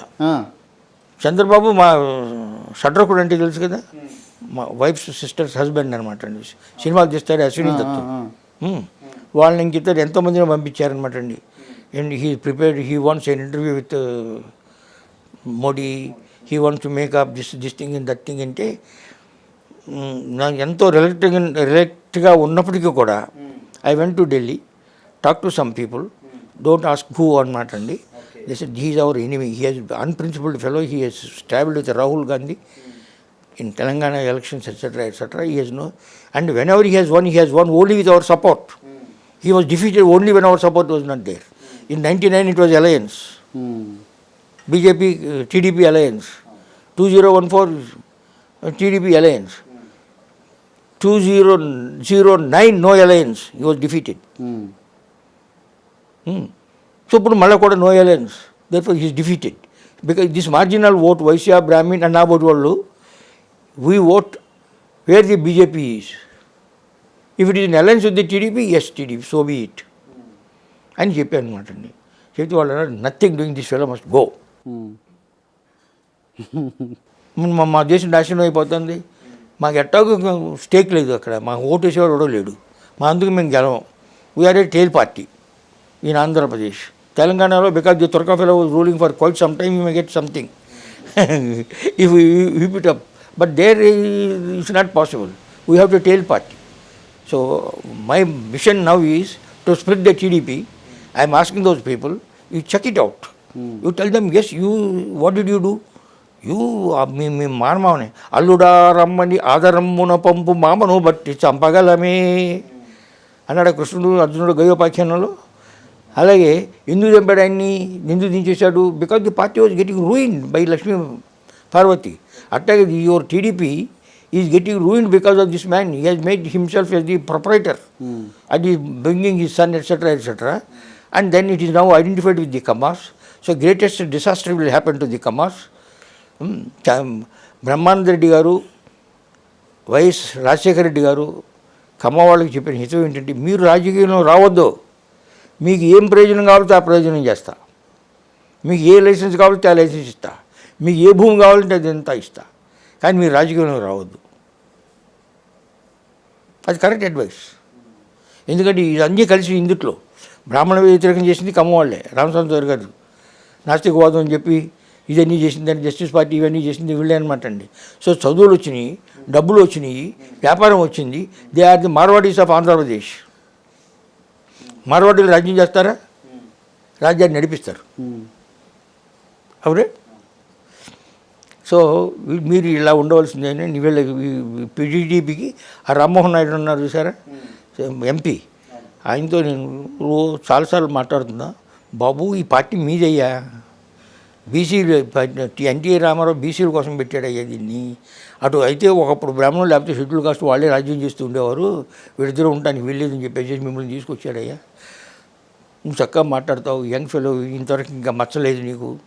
ఓకే, ఫైనల్గా ఈ దేశంలో జాతీయ భావానికి మత విశ్వాసాలకి రెండును వేరువేరుగా చూసేటటువంటి సందర్భం ఈ దేశంలో వస్తుందా? జాతీయ భావాన్ని అలాగే మత విశ్వాసాలని. ఏమండి, ఎప్పుడైతే అంతా రామమయం, జగమంతా రామమయం అంటే నసనసమే మరి ధర్మం ఉందన్నమాట. ఎస్పెషల్లీ చదువు రాని వాళ్ళ దగ్గర ఇంకా ధర్మం ఉందండి. రాముడు అంటే, వ్రతం అంటే, జెండా హిందువుని నేను చెప్పుకోమంటే వాళ్ళు చెప్పుకుంటున్నారండి. ఇప్పుడు ఇంగ్లీష్ చదువులు చదువుకుని కమ్మవారంతా ఏం చేస్తున్నారు, మరి ఆ దొరికి 4 పిల్లలు ఉంటే వ్యవసాయం బాగా చేసుకోవచ్చు, 4 నెలల 2 1 అసలే వద్దనుకుని చెప్పేసి అమెరికా వెళ్ళిపోవటం. ప్రతి కమ్మవాళ్ళు 9 రెడ్లు కూడా అంతే అనమాట అండి. వాళ్ళ దృష్టి ఎలా ఉంది, 2 ఉంటే చాలు, లేకపోతే 2 ఎందుకు, 1 ఉంటే చాలు అని ఎక్కడ పంపిద్దాం, అమెరికా పంపిద్దాం, అంతా మనం కూడా వెళ్ళిపోదాం. ఈ దేశాన్ని వదిలిపెట్టేస్తారంట. ఇప్పుడు దాన్ని ఇంక ఎక్స్టెన్షన్ ఏమైంది అనమాట అండి, డబ్బును వాడాలా ఇది ఆలోచిస్తున్నాడు. ధనవంతులు ఒక కులమే కాకుండా ధనవంతుల్లో కూడా, ఇతర ధనవంతుల్లో కూడా ఈ భావమే వస్తుంది అనమాట అండి. ఇది ఎలాగో వాళ్ళ కిందకి వెళ్ళిపోతుంది, అంత రిజర్వేషన్తో దీంతో వెళ్ళిపోతుంది. అయినప్పుడు మనకి ఏం అవకాశాలు ఉంటాయి? ఉన్నంత వరకు రాజ్యం చేద్దాం, డబ్బు సంపాదిద్దాం, కొట్టేద్దాం, కొల్లగొట్టేద్దాం, దోచుకుందాం, ఇది పద్ధతి అనమాట అండి. అందుకని అవినీతి సర్వత్రా వ్యాపించిపోయింది అనమాట అండి. ఇక దీన్ని ఎలా ఛేదించాలి? కృష్ణుడు చేసినట్టు ఛేదించాలి. ఏంటి, రాముడు ఆచరించినట్లు ఆచరించు, అది ధర్మం. కృష్ణుడు ధర్మాన్ని నిలబెట్టడం కోసం అధర్మాన్ని తరఫున ఎవరున్నారో వారందరినీ కూడా భీష్ముని కానీ, ద్రోణుని కానీ, కర్ణుని కానీ ఎలా చంపించాడు, ఎందుకు చంపించాడు? ఇది కూడా ప్రశ్నలు మహాభారతంలో భీష్మపర్వంలో ధర్మరాజు తాత నీకు తెలుసు కదా ధర్మం ఎవరి తరఫున ఉందో, మరి ఎందుకు వాళ్ళ తరఫున యుద్ధం చేశావు? బద్ధోస్మి విత్తేనా అన్నాడు. బై మనీ ఐఎమ్ బౌండ్ అన్నాడు అనమాట. నాకు కూడు గుడ్డ ఇల్లు బిల్లు అన్నీ చేసినవాడు వాడు. ప్రపంచంలో కూడా అంతే ఉన్నాడు. అందుకని ఏ ప్రశ్నకైనా సరే జవాబు ఎక్కడ ఉందంటే మహాభారతంలో ఉంది, రామాయణంలో ఉంది. మనిషిని ప్రతి వ్యక్తిని రాముడుగా అంటే ధర్మాత్మగా దిద్దించేటువంటి శక్తి రామాయణంలో ఉన్నది. సమాజాన్ని ఎలా నడపాలి, ప్రభుత్వాన్ని ఎలా నడపాలి, ఎలా నాయకుడు అంటే ఎవడు, ఇదంతా కూడా మహాభారతంలో ఉందన్నమాట. ఈ రెండింటి నుంచి కూడా మనం వంచితులు. ఎవడు చెప్పలేదు అనమాట అండి. చూడండి, ఇప్పుడు రావణాసురుడు చేత్తో అన్నాడు, కమల భవుండు తాత విశ్వసుండు తండ్రి హేమయ వినూత్న రత్న చేయమండితమాత్మపురంబు లంక. ఆ లంకకి నేను గొప్పగా చెప్పుకుంటున్నాడు అనమాట. ఈ అబ్బను ఎవడెవరును ఏ జనకాత్మజన్ దశరథేశ్వరు కోడల రాము భార్య చేత అంటుందన్నమాట రావణుతో. ఏమనుకున్నాను నువ్వు చెప్పు, దశరథేశ్వరు కోడల్ని రాముని భార్యని నేను జనకుని యొక్క కూతురురా. ఎంత ధైర్యంగా చెప్పింది అనమాట అండి. అలాగే రాముడు సీతని అరణ్యానికి రావద్దంటాడు. రాక్షసులు ఉన్నారు మింగేస్తారు అంటే, ఇంత పెరిగివాడని తెలిస్తే నా తండ్రి నీకు ఇచ్చేవాడా నన్ను? ఓకే. మరి ఉమ్మనికి ఫ్రీడమ్ ఉందా లేదా, సీతకు ఉందా లేదా? ఉంది. ఇవన్నీ ఎందుకు చెప్తున్నానంటే, ఇవి చెప్పితే మేము పాఠం చదువుకుంటే ఇవి రావన్నమాట అండి. ఇవన్నీ కూడా గురువుగా ఇవన్నీ చెప్తాడనమాట అండి. గురువు చెప్పినప్పుడు నీ అస్తిత్వం, నీ వ్యక్తి వికాసం జరుగుతుందన్నమాట అండి. నీ బుద్ధి కుశాగ్ర బుద్ధి అవుతుందన్నమాట అండి. ఇంటెలెక్ట్ షార్పెండ్ అనమాట అండి. అది గురువు యొక్క. మున్షి గారు రాశారు మై టెస్టమెంట్ అండ్ ఎడ్యుకేషన్ అని. మున్షి గారితో నా సాంగత్యం ఉందన్నమాట అండి. అసలు ఎడ్యుకేషన్ అండి. అందుకనే చెప్పింది, నేను క్లాస్లో పెట్టి ఉన్నాను కదా, విద్య అంటే ఏంటి, భారతీయ విద్య అంటే ఏంటి, what is the difference between Bharatiya Vidya and other Vidyas. It is spirituality to bring out the divinity that is in you, bring out the divinity in human being. That's what guru. ఇది అద్భుతంగా శ్వేతవరాహో ఉపనిషత్తుల్లో అనమాట అండి. నచికేతుడు కాదు, నచికేతుడు ఇంకోటి. అది ది శిష్య ఈ సేయింగ్,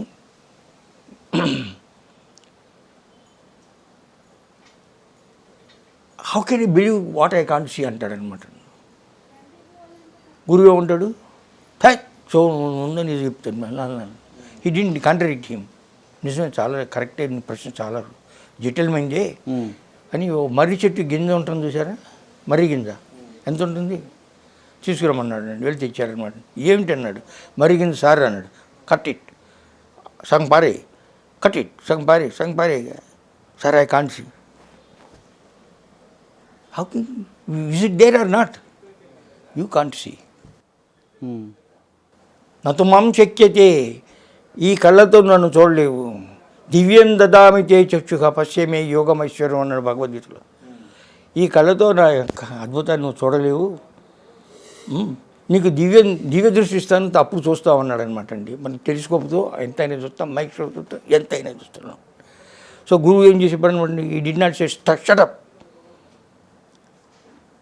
అవును, సత్యకామని ఉందాడు చూసి జాబాలి. గురువుగారి దగ్గరికి ఇతను వెళ్తే నీ తండ్రి పేరేంటో చెప్పమంటే వాడికి తెలియలేదు అనమాట. అమ్మ దగ్గరికి వెళ్ళాడు అనమాట. అమ్మ దగ్గరికి వెళ్ళి నా తండ్రి పేరు నాకు తెలియదండి. ఇదేంటంటే నేను దాచిదాన్ని, నన్ను అందరూ చేర్చేవారు, నేను ఎవరికి పుట్టావో నాకు తెలియదంటే ఇతను వెళ్ళి చెప్పాడనమాట అండి. మా అమ్మ ఇలా చెప్పింది, నిజంగా చెప్పావు కాబట్టి నీ గురువు శిష్యుడిగా తీసుకున్నాడు అనమాట. ఇవన్నీ చెప్తే నీ క్యారెక్టర్ వస్తుంది. ఈ పుస్తకంలో ఉండవు. గురువుగారు ఓహో అన్నీ చెప్తూ ఉంటాడు అనమాట. గురువు అనేవాడు ఏం చేస్తాడు, మా మున్షి గారు చెప్పారు, ఈజ్ ఎ స్కల్ప్టర్. రాతిని ఆతిని చేశాడు శ్రీరాముడు. అలాగే ఒక పనికి మాలిన శిశువుని తీసుకొచ్చి వాడికి బుద్ధి చెప్పి ఇవి చెప్పి వాడిని మనిషిని చేస్తాడు. అది గురువు అని చెప్పాడు అనమాట అండి. ఈ గురువు ఈజ్ ఎ స్కల్ప్టర్. ఎలాగో సరే, ఇంకా ఈ విధంగా ఎంతైనా చెప్పుకోవచ్చు. ఇంకేమైనా ఉంటే అడగండి. నువ్వు ఈ మహాత్మా గోర్బచోవ్ ఇంటర్వ్యూ అయిన తర్వాత ఆయనతో కొన్ని చేసుకున్న తర్వాత వచ్చి రాజీవ్ గాంధీతో, sir he's Mahatma Gorbachev. What do you mean by Mahatma Gorbachev? Sir there will be no USSR, there will be no USSR. ఎప్పుడు ఇది 1987లో చెప్పాను అనమాట అండి. ఓకే. అంటే ఏంటి అన్నాడు వాళ్ళు. Sir I saw Indians are respected highest in Soviet Union. They put me the best hotel. I had only a black and white TV. So when I saw that, some fellows are asking questions, putting questions to Gorbachev. Stalin did not allow, Khrushchev did not allow, nobody allowed anamata. I said, I see, finish. When the people start questioning, this government won't stay. Then I went to a store which is reserved only for the Communist Party, Politburo members and Central Committee members. Nobody others is allowed. Only Indians are allowed. That's the respect that they are having for Indians. I went there. Then there is no calculator. There is that abacus. Goli ఉంటుంది చూసారా, అవును, అది ఉందన్నమాట అండి. Calculator కూడా లేదు. 1987లో when Soviet Union was capable of destroying America 4 times over. So made in India, bucket is made in India, clothes are made in India, Baroda bhi.